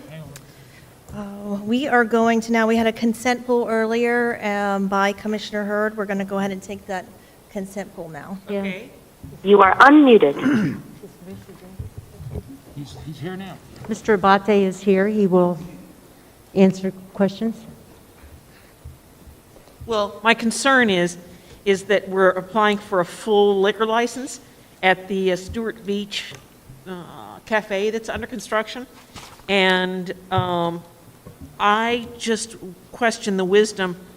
I know that at the other beach cafe that we allow sale of beer and wine. Yeah, Kevin Abate, Parks and Recreation Director. So the current operation at the Sand Dune Cafe in Jensen Beach is restricted because of how it's laid out to only sell beer or wine. We are also selling those seltzer drinks. This request through the new Seaside Cafe in Stewart Beach, the actual outside bar Cheeky area, which is under construction now, hope to open this fall, is designed to sell those other things beyond beer and wine, you know, the mixed drinks, if you will, that go in, you know, the margaritas and stuff like that. So we want to have the ability to sell those things.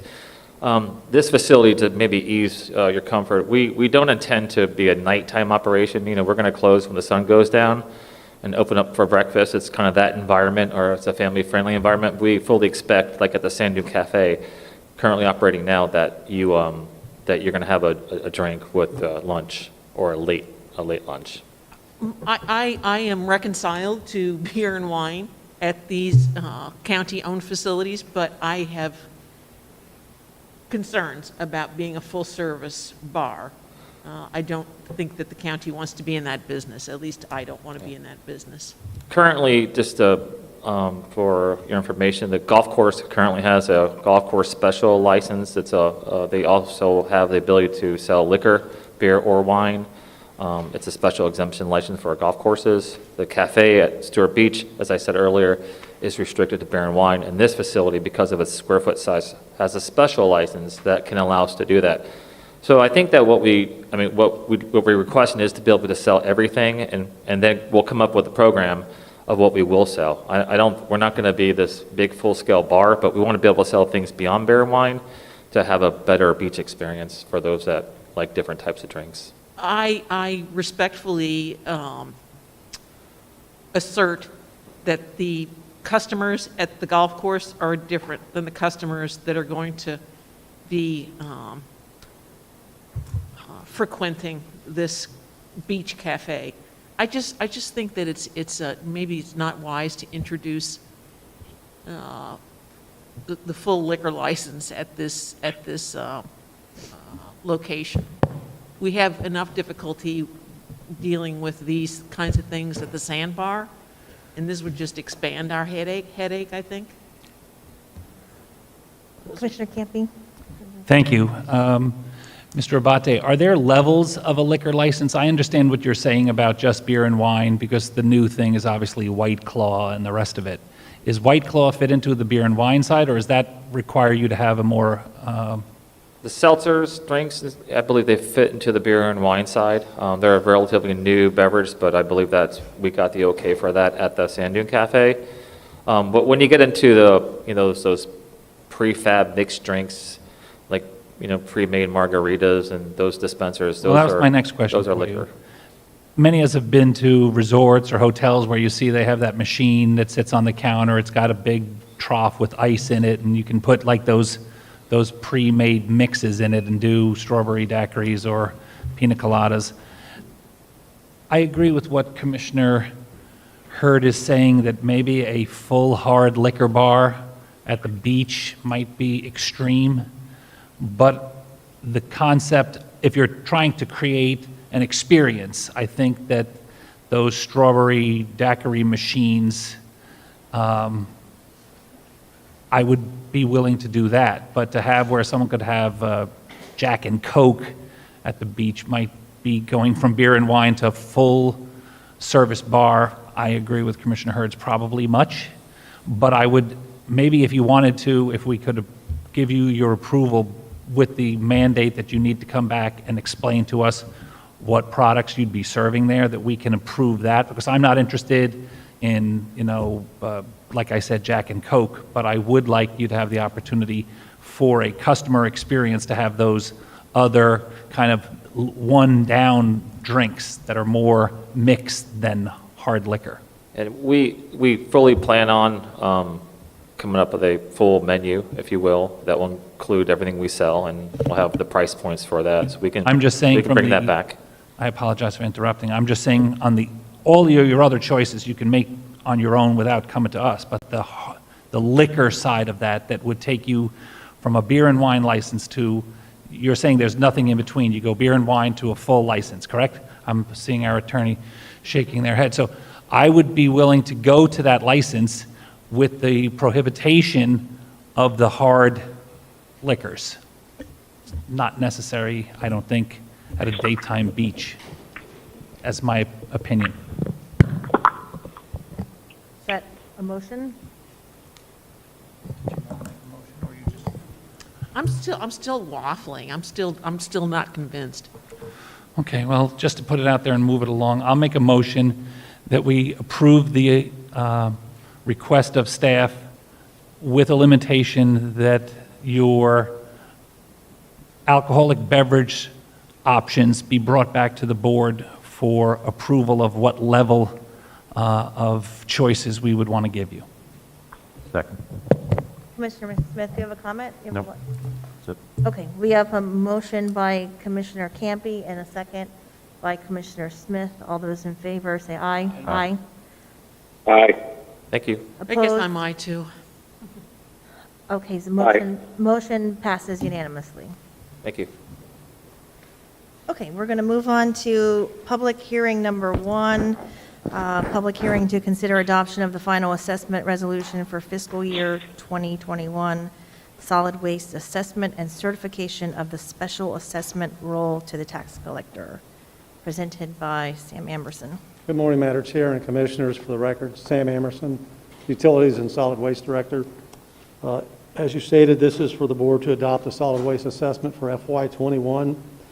Commissioners are required to adopt the final assessment resolution for fiscal year 21 single-family solid waste assessment rates as set forth in the county code, and also to certify this roll to the tax collector. On July 14, 2020, the board adopted the initial assessment for the solid waste resolution. As required by county code and Florida law, a notice of public hearing has been published and also mailed by first-class mail to each property owner proposed to be assessed, notifying each property owner of this hearing and the opportunity to be heard. The single-family dwelling rate for FY21 is proposed to be $314.37. And please note there is no increase in the proposed assessment due to a stable balance of rates, budget, and reserves. Chris Traber, he's the county's special assessment counsel.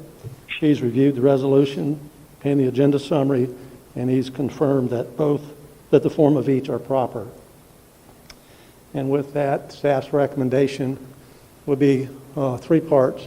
Move that the board receive public comment at this hearing. Secondly, move that the board adopt the final assessment resolution for the solid waste MSBU. And thirdly, move that the board certify and approve the special assessment roll to the tax collector.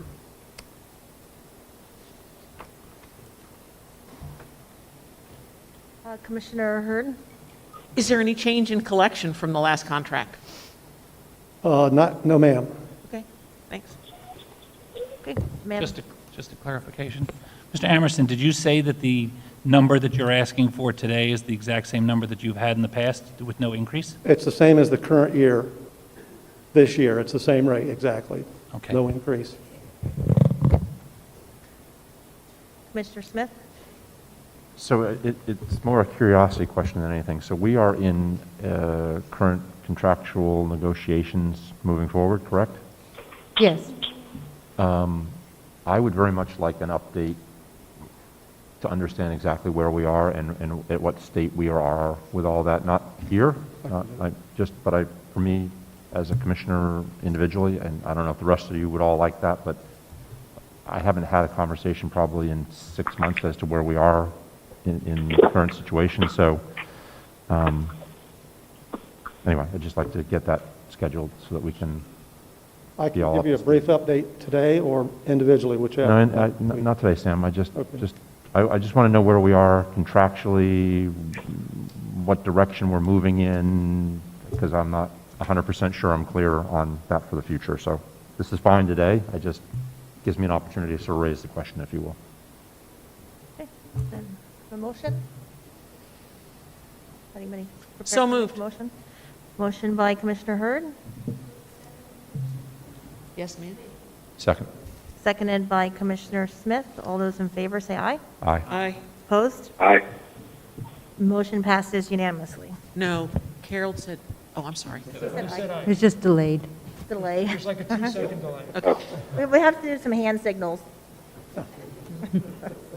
Thank you. Okay, motion passes unanimously. We're going to move on to PH2, but I just wanted to let staff know that after PH2, then I'm going to take departmental quasi-judicial number 1, Okay. so they can be ready.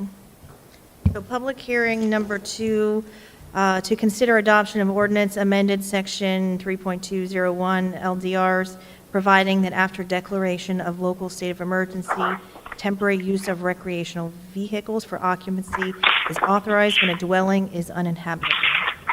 Presented by Ms. Story. That would be me. Yes, thank you.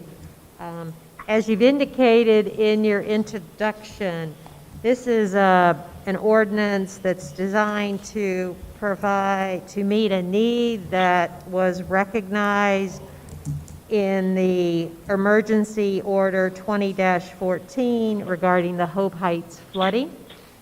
And this would provide an opportunity that after the declaration of a local state of emergency, that recreational vehicles for occupancy would be authorized when a dwelling on the property is uninhabitable. The emergency ordinance temporarily suspended the enforcement of a current provision of our land development regulations that would preclude the living in a recreational vehicle on a site. So this is intended to provide a solution to extend that solution beyond what the emergency order, which has a time-sensitive, it's time-sensitive and cannot be extended. May I just ask one, are you finished presenting or no? You're still presenting? Pardon me? Are you still presenting? Or is that? Well, I can stop. No, okay. That's I'm fine. sorry, I thought you were taking a pause. Well, Commissioner Campy, Yeah, I just have a basic question. Ma'am, this makes perfect sense, I believe, but if someone, is this specifically for Hope Heights, or No, is it sir. countywide? No. The So for ordinance- instance, if someone's home burned down and they were in the process of wrangling with insurance, or if someone's house was very severely damaged in a hurricane and they were wrangling with insurance, so it's not like magically within 25 days they got the house back together, could any of those residents in Martin County put an RV temporarily in their driveway to live? No, this requires that it's after a local state of emergency. If Mr. Merker could, maybe we could pull up the ordinance, and you could see it. No, it's intended to have a specific trigger as it's drafted. It would, let's see. I think that's the ad. So let's. It's page 167. I'm sorry. It is public hearing number 2, and it's attached to the supplemental memorandum there. Yes. So if you, thank you. If you could scroll, down. Yeah. It's Do that. within all zoning districts, but this is the language. It is specifically currently tailored to this limited circumstance because. And that's how it's been advertised. If there was an interest in expanding it to the kinds of circumstances, Commissioner Campy, that you're Well, talking about, we would have to bring that back to you.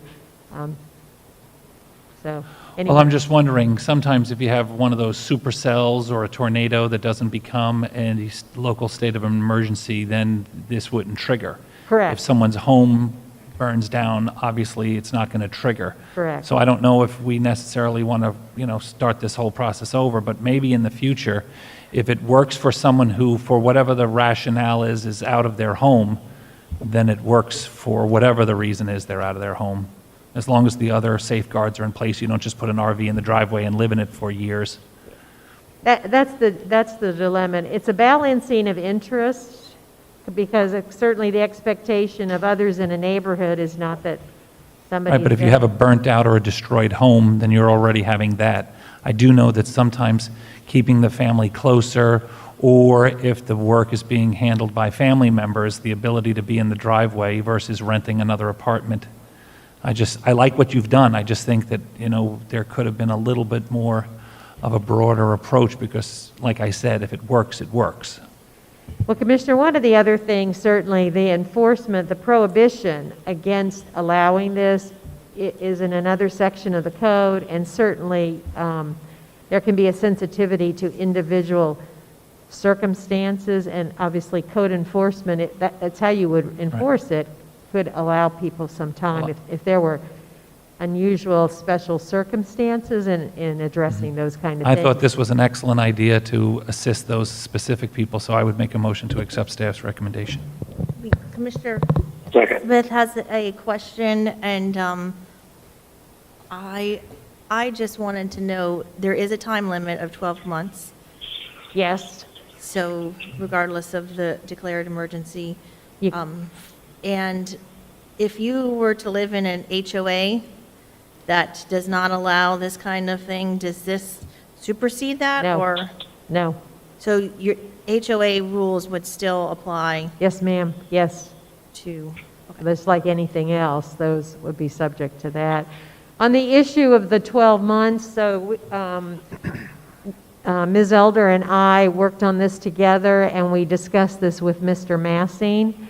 And in terms of a time frame, again, the building department, which code enforcement is that arm that would do that, if the 12 months, if there were some unique circumstances and additional time, certainly code enforcement can take those into account and working with individuals. So I think that's the approach. But it's also designed not to let someone do nothing, and then the neighbors, we're always balancing neighbors are subjected to this RV for, a year, more than a year, and nothing's occurring. So it's trying to craft that balance to address a need is what the goal is. okay. Commissioner Smith?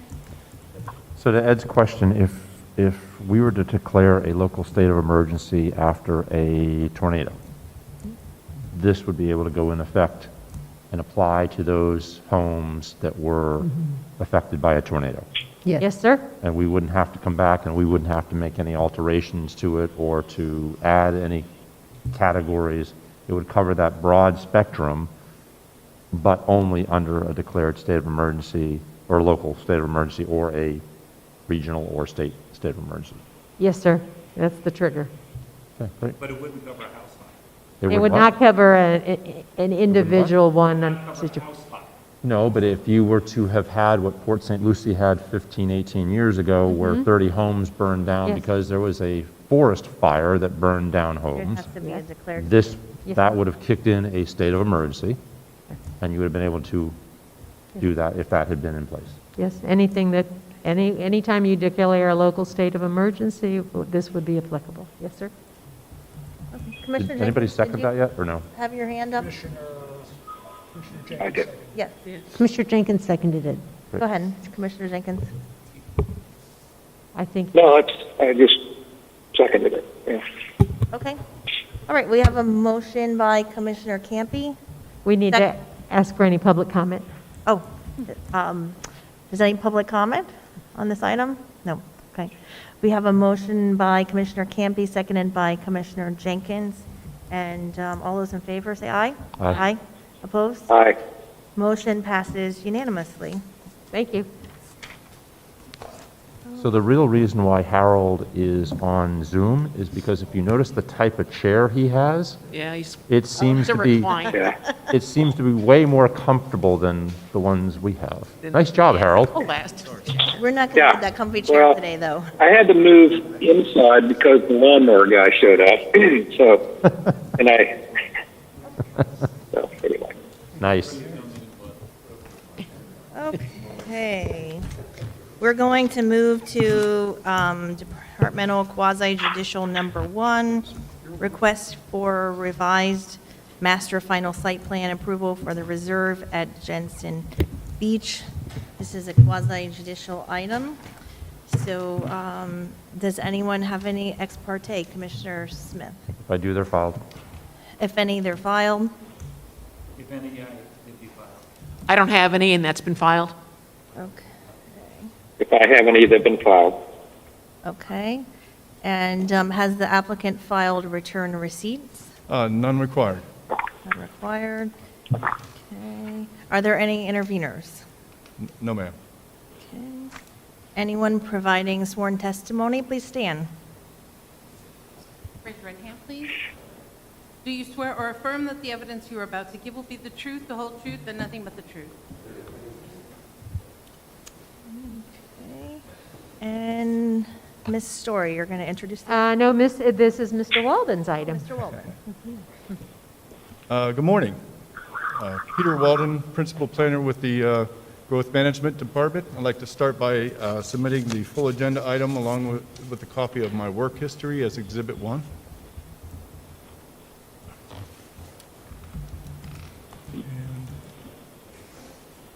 Okay. This is an application for a revised master and final site plan for the reserve in Jensen Beach. Jensen Cap Investments, LLC, requests approval of a 197-unit multifamily apartment project. It's located on an approximate 23-acre parcel located on the east side of Northeast Savannah Road between Northeast Coysenda and Northeast Business Park Place in Jensen Beach. Included with the application is a request for a certificate of public facilities reservation. A master site plan for the project was approved on October 23, 2012. The development order timetable has been kept current through state extensions and currently requires site plan approval by April of 2021. The project has split land uses consisting of commercial office residential and medium density with corresponding zoning district designations of Core 2 and RMA. The project's overall residential density is approximately 8.56 units per acre.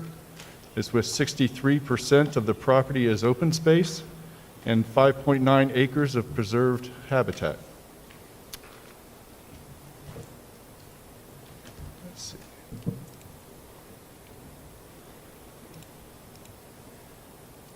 As part of the development approval, the applicant has agreed to fund the construction of a four-way roundabout at the intersection of Northeast Savannah Road and Northeast Coysenda, with a contribution in addition to the required transportation impact fees which are due. In turn, the board is asked to accept the contribution and the impact fees through a budget resolution and commit to the construction of a roundabout through a capital improvement plan sheet. The contribution plus the required transportation impact fees will be due within 60 days of the approval of the revised master final site plan. Development review staff have reviewed the application and finds it in compliance with the land development regulations and comprehensive growth management plan. There are no unresolved land use, zoning, or procedural requirements issues associated with this application. However, I would like to make the board aware and the public aware that there's some minor typos to clean up in the resolution. The must be removed along with the question mark in section J of the resolution, and a couple underlines need to be removed, very minor typos. So we'll clean that up at post. With that, I'd like to recommend that the board receive and file the agenda item and its attachments, including the staff report as Exhibit 1. Move that the board approve the request for revised master final site plan for the reserve at Jensen Beach, and move that the board approve a budget resolution and CIP sheet accepting and committing the contribution plus the required transportation impact fees to fund the construction of a roundabout at the intersection of Southeast Savannah Road and Northeast Coysenda. That concludes my presentation. Be glad to answer any questions. Okay. Does anyone have questions for staff? Okay, we'll move on to the applicant's presentation. Yes. Good morning. For the record, my name is Morris Crady here on behalf of the applicant. And we actually started working on this project in 2010 for the previous owner.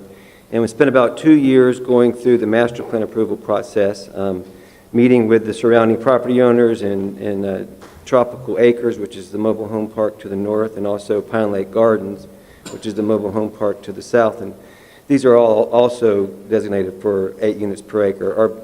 This piece in the back is RM8, that's designated for 8 units per acre, and the piece in front is the Core 2 zoning. So we're developing in accordance with the existing land use and zoning, and in fact, the land use has been on this property since the beginning of when the comprehensive plan was adopted in 1982. So it's never had a land use change, and we're finally fulfilling the expectations of the comprehensive plan. But we spent about 2 years in 2010 and finally got this adopted in 2012 after meeting with the surrounding property owners, including the people on the other side of Savannah Road, and specifically Jensen Park Estates, which is their main access, Coysenda, and dealing with this roundabout. The changes that we're making today as a result of is really the result of final environmental analysis, final engineering analysis, and additional discussions with the surrounding property owners, again, specifically related to Coysenda. Can you pull up the slide that was that showed this is how the master plan was approved in 2012, and you can see, one of the challenges with our road system was that our entry to our project was not aligning with anything across the street, and it created the need for a roundabout just to make this work. However, this wasn't to the liking of Jensen Park Estates because it was affecting the alignment of their road. It was affecting, they have 2 monument signs, well-designed monument signs on both sides of their road that we were going to have to affect. So we spent a good part of a year redesigning the roundabout, working with the county engineering staff, the county consultant, and our engineers coming up with the new design. If you can go to the next slide, I think we show the new design of the roundabout in color form. But you can see what we were able to do here was we're able to preserve and protect the existing monument signs on both sides of the road. We're kept Coysenda in its current alignment, so we're not impacting their entryway, and we've totally redesigned the roundabout to meet the county's current requirements, but also to address the concerns of Jensen Park Estates residents. And we had several meetings with their homeowners association and also the association next door over here in Tropical Acres. The big change we made with Tropical Acres is that we changed the 6-foot privacy fence to a 7-foot privacy fence along their borderline. We're also meeting the density transition requirements as far as setbacks and buffering requirements along that northern border. And if you go to the architecture, just to give you an example of the architecture, even though we're allowed to go to a maximum of 40 feet on these property that's RM8, we kept all our buildings at a maximum height of 30 feet, according to the county's definition of height. So we're no more than 3 stories and 30 feet, even though we were allowed to go to a maximum of 40 feet. So we spent another 2 years essentially going through the final site plan approval process with the new owner that's looking to construct the project. And they have projects that they built in Vero Beach and also in, was it Coral? Yeah, Coral Springs. They're market rate apartment complexes. It's owned by a family that has thousands of units all over the U.S.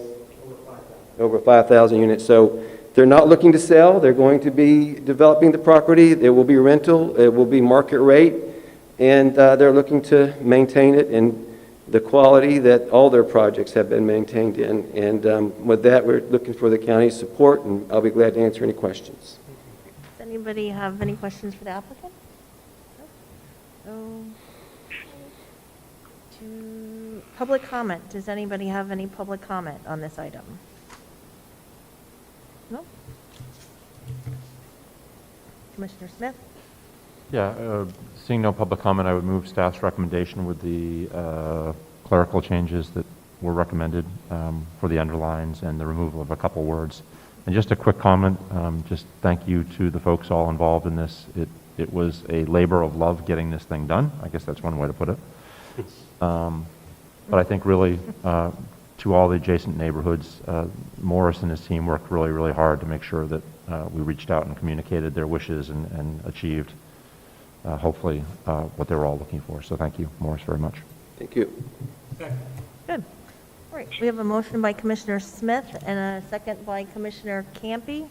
All those in favor, say aye. Aye. Opposed? Aye. Thank you. Well, Motion carries unanimously. okay, I got you. Thank you. Okay. Okay, now we are going to take Departmental Number 1, Office of Management and Budget items, which require board approval.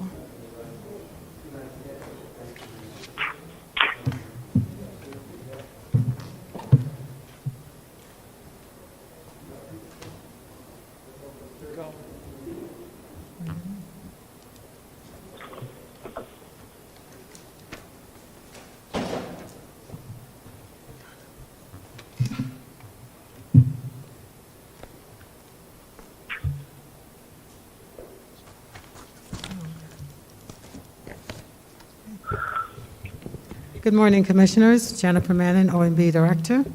The first item on the agenda is permission to apply for the derelict vessel grant in the amount of $30,000. It requires $11,645 match. The second item is permission to apply for a water supply funding for tropical farms in the amount of $727,000. It requires $727,000 match. Third item is permission to apply to the Division of the Library for CARES funding in the amount of $14,000 for online access to 25 magazines. Fourth item is permission to accept the Florida Environmental Protection Stormwater Ripple Grant in the amount of $315,285. It requires a $97,000 match. Fourth item is permission to accept a small county outreach program grant for Murphy Road resurfacing. It's in the amount of $681,569. The total project is estimated at $908,759. Madam Chair, can we just pause there just for a quick second? Sure. You know, a few years back with SCOP and SCOPE, those two grants that are small county-related grant programs, we were successful in getting the population number moved up some. I'm assuming we are probably bumping up against that number soon. Can we just kind of do some research on that to find out Sure. how close we are to that number, and do we need to start working with the legislature again to see if there's something we can do to modify? Because we compete very well for SCOP and SCOPE, as evidenced sort of in this agenda item, but I think it would be important that we don't find ourselves caught like Sure. the year next year that we're now behind. Madam Chair. Commissioner? I would agree with Commissioner Smith. We are very fortunate because as a member, as one of the largest, if not the largest member of the small county coalition, we've done very well all over the county with some of that funding that comes through. Once we cross over, even if it's just hundreds of residents, we are now the smallest county in the regular pool of money, and it would be very challenging to compete. So good call from Commissioner Smith, because if we don't, it's a long process, and if we don't review it, I think he was the one that got the increase last time, because I know we had sort of outgrown it, and if we outgrow it again, all of these funding sources that we've relied on are gone. So thank you. Commissioner Smith. Okay. Sorry to interrupt. Okay, the next item has two sections to it. It's permission to accept the Florida Department of Transportation LAP grant, which is a local planning agency grant. This is on behalf of the city of Stewart. The county will, they're LAP certified, so they will manage the grant. And all costs is for the city of Stewart outside of the grant funding. And the second part of this is interlocal between Martin County and the city of Stewart. So this is just requesting permission to approve, to approve the acceptance of the grant and interlocal agreement.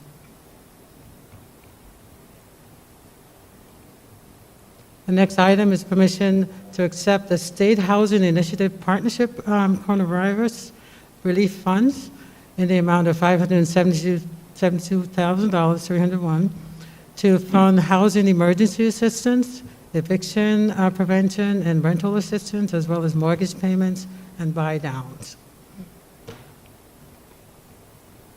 Item number 8 is to approve a budget resolution, and this has two parts to it, although it's number 9 for the next part, to approve the budget resolution for transportation disadvantage in the amount of $22,721.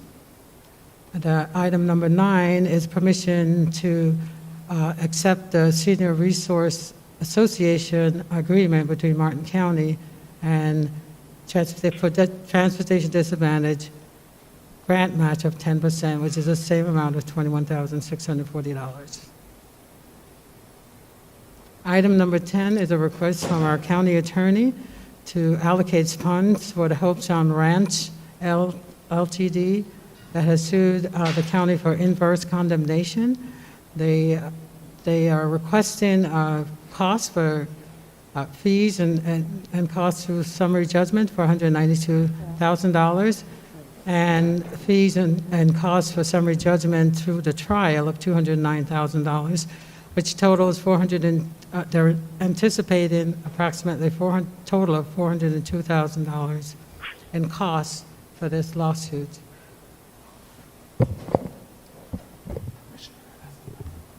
Commissioner Hurd. Yep, this is on number 10. When we were sued, I was assured by our county attorney's office that this could be handled easily in-house. So I'm surprised to see that there is a request now for $402,000. How much has been spent so far? What's the hourly rate? Have any depositions been taken? What are some of the specifics? Has something changed? And if so, what has changed?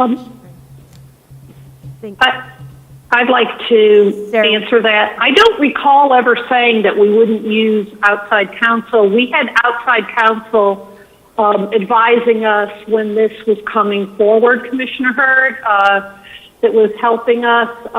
Krista's there, and probably Krista Story can give you the outline. We certainly are handling a good bit of it in-house, but we still, because of the breadth of the lawsuit, need some outside assistance. And my clear direction was we're fighting this with everything we've got. So we believe we have a good case, and we're utilizing outside counsel judiciously. I'd be happy to bring in our litigators and give you an update individually about where we are. Yes, depositions have been taken, but I would prefer, because this is active litigation, to not get into strategies or what we're going to do. Well, I certainly don't want to have outside counsel spend more of our money by coming and talking to us. I'm just surprised, because my understanding of this was that it was going to be handled in-house. And how much have we spent so far on outside counsel and experts? I'd have to get back to you on that. I'm zooming in. I don't have those numbers at my fingertips. but happy to get them to you.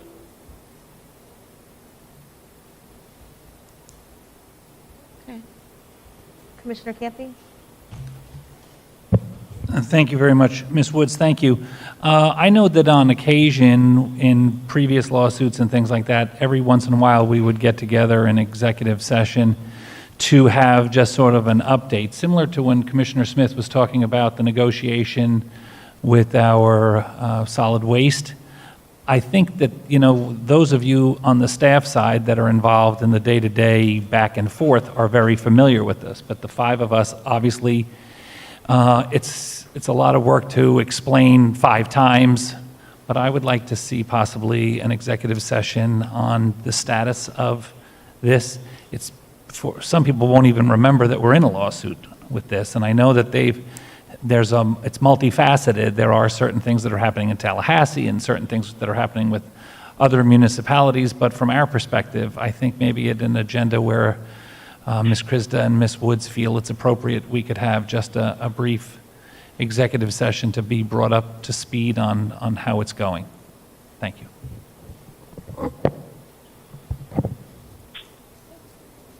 Are we okay to take these all together? No, because I would like to vote against this one. I will vote to move to approve 1 through 9. Second? Okay, we have a motion on the floor to approve 1 through 9 by Commissioner Hurd, seconded by Commissioner Smith. All those in favor, aye. Aye.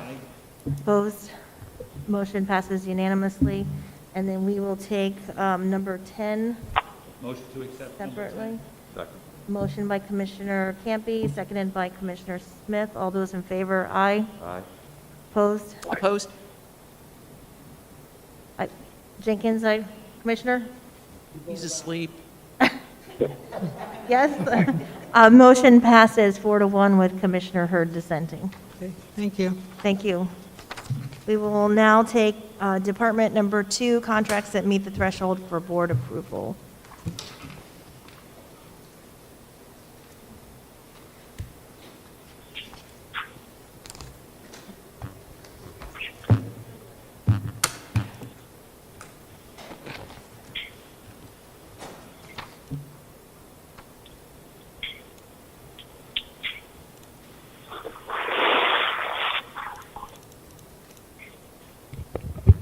Good morning, Christy Brotherton, Purchasing Manager.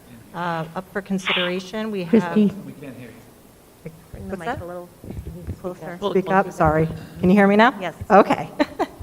The first contract for consideration today is the Airport Operations Center and Airfield Electrical Vault.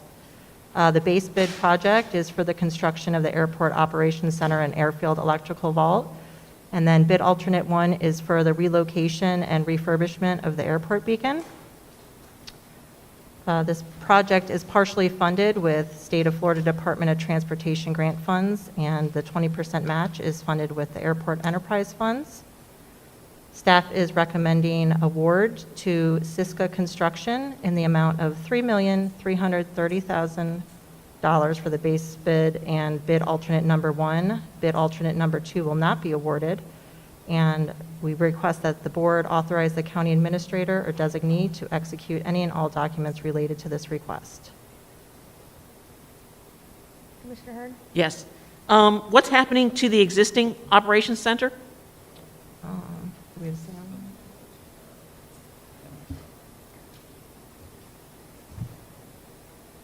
Good morning, Sam Carver, Airport Manager. The existing building is being demolished And when was it built?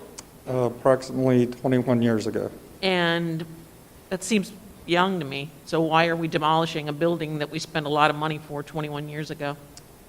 Well, the main priority for this project is the electrical vault and generator for the entire airfield.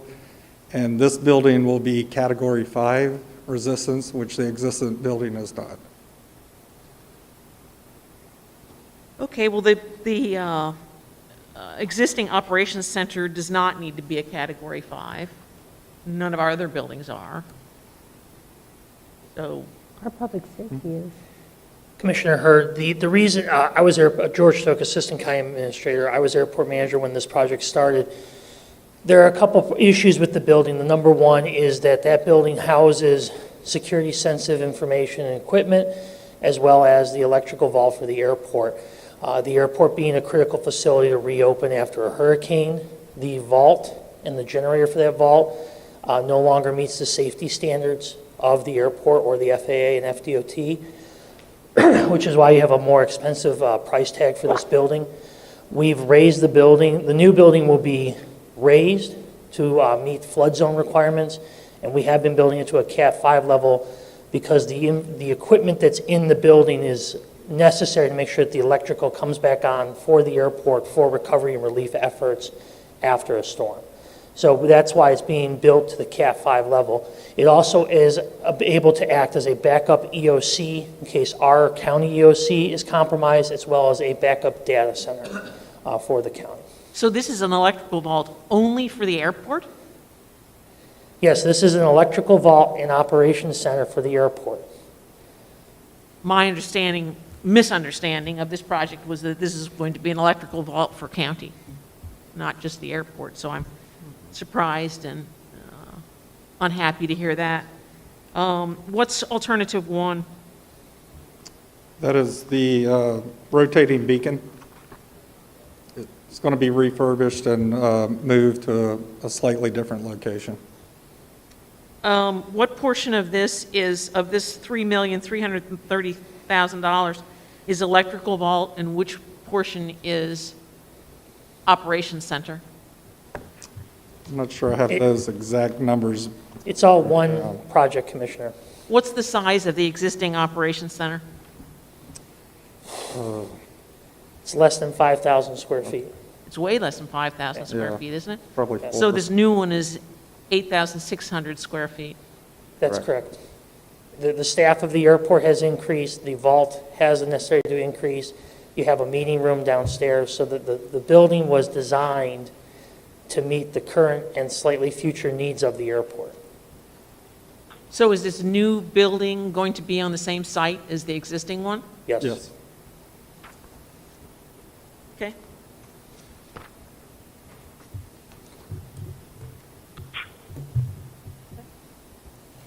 Commissioner Smith, do you have questions? No, just move staff's recommendation. So are we pulling this out of the list and voting Sure. on this separately? Okay. We have a motion by Commissioner Smith for item number 1, seconded by Commissioner Campy. All those in favor? Aye. Opposed? Opposed? Motion passes 4-1 with Commissioner Hurd dissenting. Okay, the second item we have is for the Martin County Golf Course renovations project. This is to approve change order number 8 for XGD Systems LLC in the amount of $127,727.88. This change order includes the addition of 5 additional fringe areas as requested by Parks and Recreation. Staff also recommends that the board authorize the county administrator or designee to execute any and all documents related to this request. Commissioner Campy? Thank you. I had the, I had the opportunity to tour the construction of the golf course with Mr. Abate and his team out there. And although I'm disappointed that, although I'm disappointed that we have not included this in the original scope, I think it's common that there are changes that have to take place as you're progressing through the project. To be able to hit and check every single box beforehand is challenging. That being said, I do agree that what Mr. Abate and his team is asking for is appropriate. To leave it out of the design and construction of the airport would be, they are too large and too centrally located to be left behind. The work that will be done will actually make them much more, less maintenance involved in those areas. It's complicated to get into the golf side of it, but it's sort of the new concept of how golf is a little more minimal. They're large sanded areas with, sporadic, appropriate vegetation, and so it's a necessary increase to the overall project. You wouldn't do 85, 90% of a project and leave this last very obvious section out. So I would make a motion to accept it. Second. I have a couple questions for Mr. Abate. So is this to replace some exotics that we're removing? Or is this within, and I apologize that I didn't get to go on my tour yet, so it might have made more apparent sense. Yeah, just to give you a sense of what this, relative to the contract that we have with XGD. So they're contracted to do about 68,000 square feet of enhanced landscaping throughout the golf course. So this request is to do some of the areas on the outside. And so, I really detailed the review of the map that a lot of this stuff we just got in. And we're probably not going to use the full amount of the change order. We're going to test hole number 1 on these wildflower Bahia look on the golf course. It's between the neighborhood right on hole 1. So we'll probably just, honestly, just do the first $17,000. And then as we see what that looks like, we'll see if the fringe areas around the golf course, these native areas, we'll see how they look. So, I don't fully, and we'll manage that as we go along with this project. So, I don't see that happening. But the golf course itself, I said it's those areas I talked about, the 8 areas, are trees, shrubbery throughout to beautify the golf course, and that's the last phase of landscaping that's going to start this Friday, not including this. So this is, it says it's the 7th change order, but I assume that there were other ones that were cost. So we've had a change order for $50,000 to remove exotics in there. We've had a change order to repair a collapsed asbestos pipe underground to transfer water that we didn't have for the golf course for the grow-in. So we've had some, and through all the tours with all the commissioners and Taryn and everyone, is that we have found on this 100-year-old golf course that underneath the turf, there's a lot of things that we have discovered that were a little disappointing to us, and certainly no fault of the contractor, that we really had to take care of. And our focus is the new reversible 9 golf course is to really just bring that project home and do it right, and that's our first order of priority, and then we're going to move to the parking lot is our next order of priority. So, I think that I would like to see an item that comes, because I feel like this is piecemeal change order, and I know that, you probably are very in tune to where we started, but I feel like I'm making this decision with the blindfold on that, okay, we have a change order here, but I'm not sure, where we are in the process, where we're going in the process. I would love to see whether it be a memorandum or something that where we started, the budget that we allocated, where we are in the timeline, what's gotten done, how much of the budget we've spent, how much of that do we still have remaining, and what are the items completely, whether it be the parking lot. I wasn't sure if we were including the parking lot or not. So if we could either have an item or even just a simple outline of where we are, what we spent, where it's gone, where we're going, and what we have left to do, and the timeline and the funds left to complete the project. I'm currently putting together a presentation that includes everything that you spoke of. So I want to be able to show us where we are today, and hopefully we'll have that done later this month or maybe early September of the final numbers for the clubhouse, the parking lot costs, which we want to get out to bid pretty soon because we have to do those things, and to show you what we spent. And so right now, I can tell you with confidence that anything that we spent is just on that new course. And the things and the challenges that Public Works has had with the contractor on the things that were not discovered in the original design build contract that, quite frankly, were not their fault or ours. It's just things that we had to get done. Unfortunately, things like exotic removal in the course was expensive, but it was a necessary thing to do. When you look at the course and you go out there today, you can see that it was money well spent. So certainly we can put that together. I'm actually almost done with my presentation, and when I finish it, I'll meet with each commissioner and Taryn and George to say this is what we're going to present to you, and then publicly let everyone know exactly where we are with this project. Commissioner Hetherington, may I think also? that would be helpful rather than to me having change orders. so that we could see the entire picture, at least for me. That's because I do better looking at it all encompassing as one picture. Yes, Commissioner? As a suggestion, Commissioner Hetherington, what I would recommend is, prior to that, is getting the opportunity to tour. If you're not familiar with golf, and especially, and I am, my father is a golf pro, so I grew up on a golf course, but they're doing a lot of unique things here that I think are, maybe if you're not familiar with golf, or even if you are, you're thinking, is this necessary? But when you go out there and you get an opportunity to see the scope and the vastness of the footprint of this project, I think it'll give you a clearer understanding of what they've been up to. That's why I'm bullish on the project. I'm not interested in spending extra money, but some of these things, and when they put them into the ground now, they will have a life expectancy of many, many decades. Commissioner Hearn? Yeah, I also am bullish on this project, and I am the most fiscally conservative member of this board, and I'm very critical of capital projects. And I, too, took a tour, a 2-hour tour of the golf course with Mr. Abate last week, and it is, I am so excited for Martin County to see this project open up. It's going to be spectacular. The things that Mr. Abate and his team have designed for this site are things that we've not seen before. They're things that are unprecedented anywhere.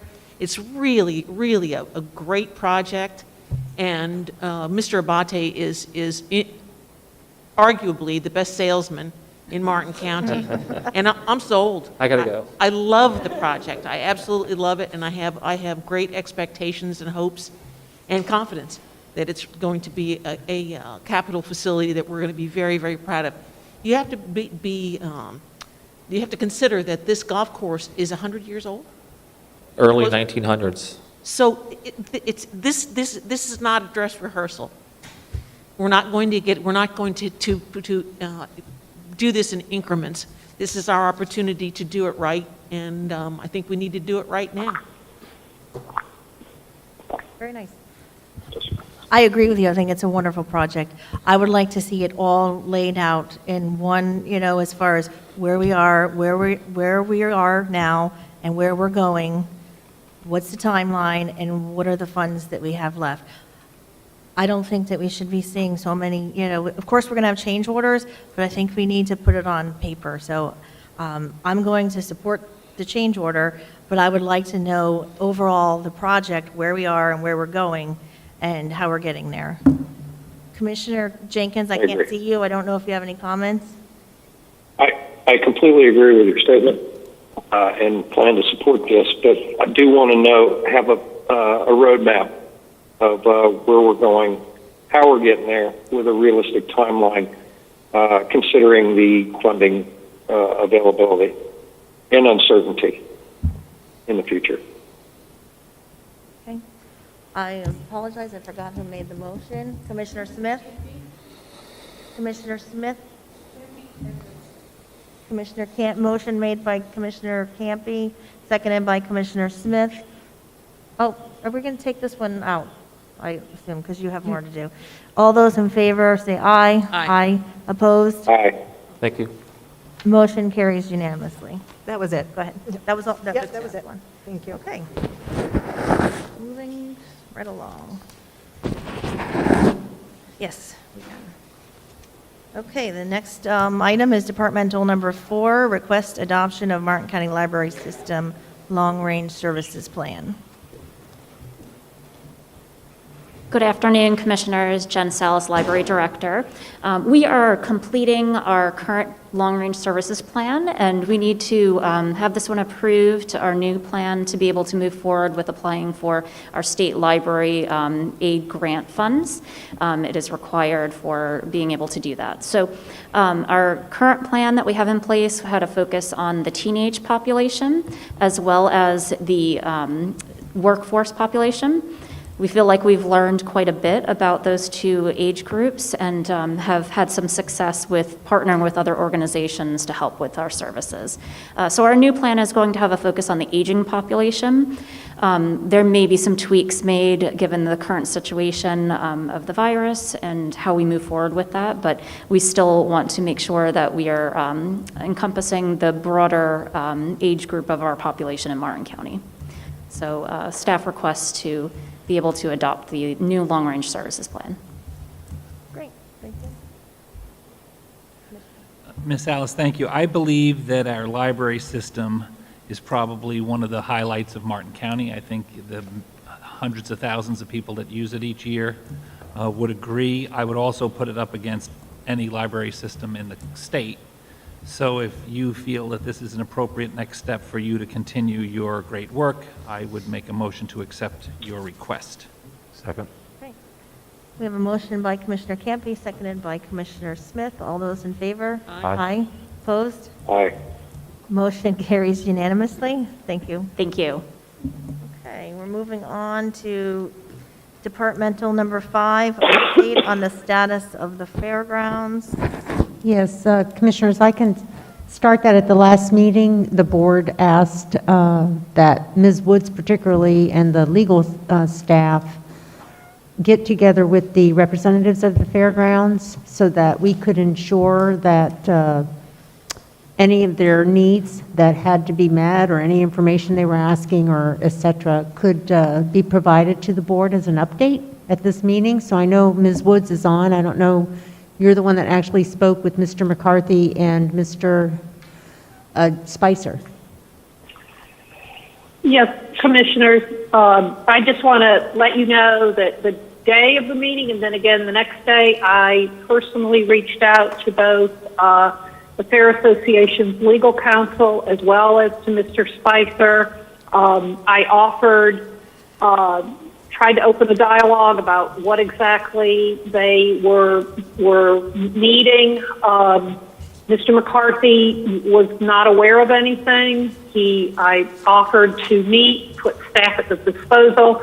I had the same conversation with Mr. Spicer. We went through some questions he had raised, but again, he did not give me anything that any task that county staff could take on, and we have not heard about a meeting. So currently, I left it with both of the gentlemen that should they need anything, that I was at their immediate disposal. They have all of my communication, my cell and my county phone number and our emails, as well as my staff and other county departments, and we really don't have anything to update because we didn't hear anything back from the fair.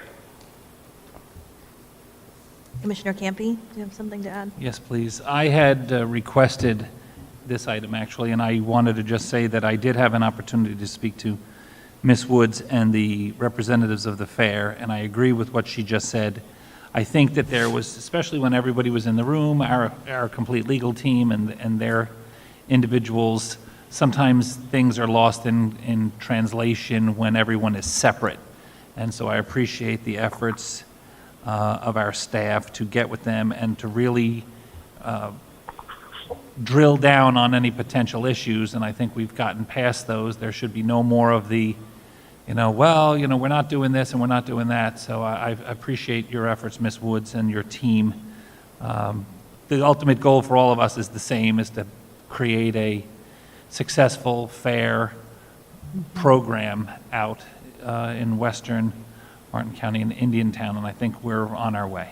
It's not an easy process. The last one was on its location for 60 years, and once we get this thing squared away, I think we'll be fine. But it's a process, and I appreciate your efforts. It's not a motion, it's just the thing, right? Yes, just to receive the information. Okay, is anybody further comments? Okay, that looks like we have Commissioner, arrived. Yeah? I think, and maybe I missed it, so if I did, I apologize, but your PHQJ-1, has to be opened and continued? Oh, I'm sorry. It was No? taken care of because Because their notices hadn't You're taken right. place? You're right. We couldn't open it. I apologize, I forgot. You're right. It's always good to double check. Thank you. Yep. Absolutely. Okay. Thank we've- you. So you are done. With that, it looks like we've reached the end of the agenda. Thank you, and we will have Sarah wants to public say comment. Because I've got an amazing staff, I wanted to answer Commissioner Hurd's question about the litigation expenses. The first 100,000 was covered by insurance, and what we've expended in county dollars to date is $73,409. Thank you. You're welcome. Thank you. So we were going to move on to a 5:05 public comment. It doesn't look like there is any in the room. And commissioner comments, Commissioner Hurd? I'm set. Commissioner Campy? I'm set. Commissioner Jenkins? I'm good, thank you. Commissioner Smith? All set. I just have one observation. I think Commissioner Hurd has brought this up before. I don't know if there's anybody in the room that could address it. On Dixie Highway, going south past Indian Street, I guess the railroad is doing their work. I haven't seen them doing any work, though. They've had that silt fence there for a period of time. I don't recall if there was landscaping and they tore it out. It looks terrible, though. And is there a time frame that they might be I'll find out. concluding and removing the silt fence? Yeah, I'll find out on that, because I had asked, just as recently as Monday, about the debris that's along A1A there, heading south to toward Hope Sound. And they do have, apparently their contractor, they had an issue, and code enforcement has told me that they will be cleaning that up here in the near future. So I'll ask about the silt fence as well. Great. It seems like it's been there a long time. With that, then our upcoming meetings are August 25th, September 15th and 29 are our regular meetings, September 15th and 29. The 29th will be our budget public hearings. And with that, we are adjourned.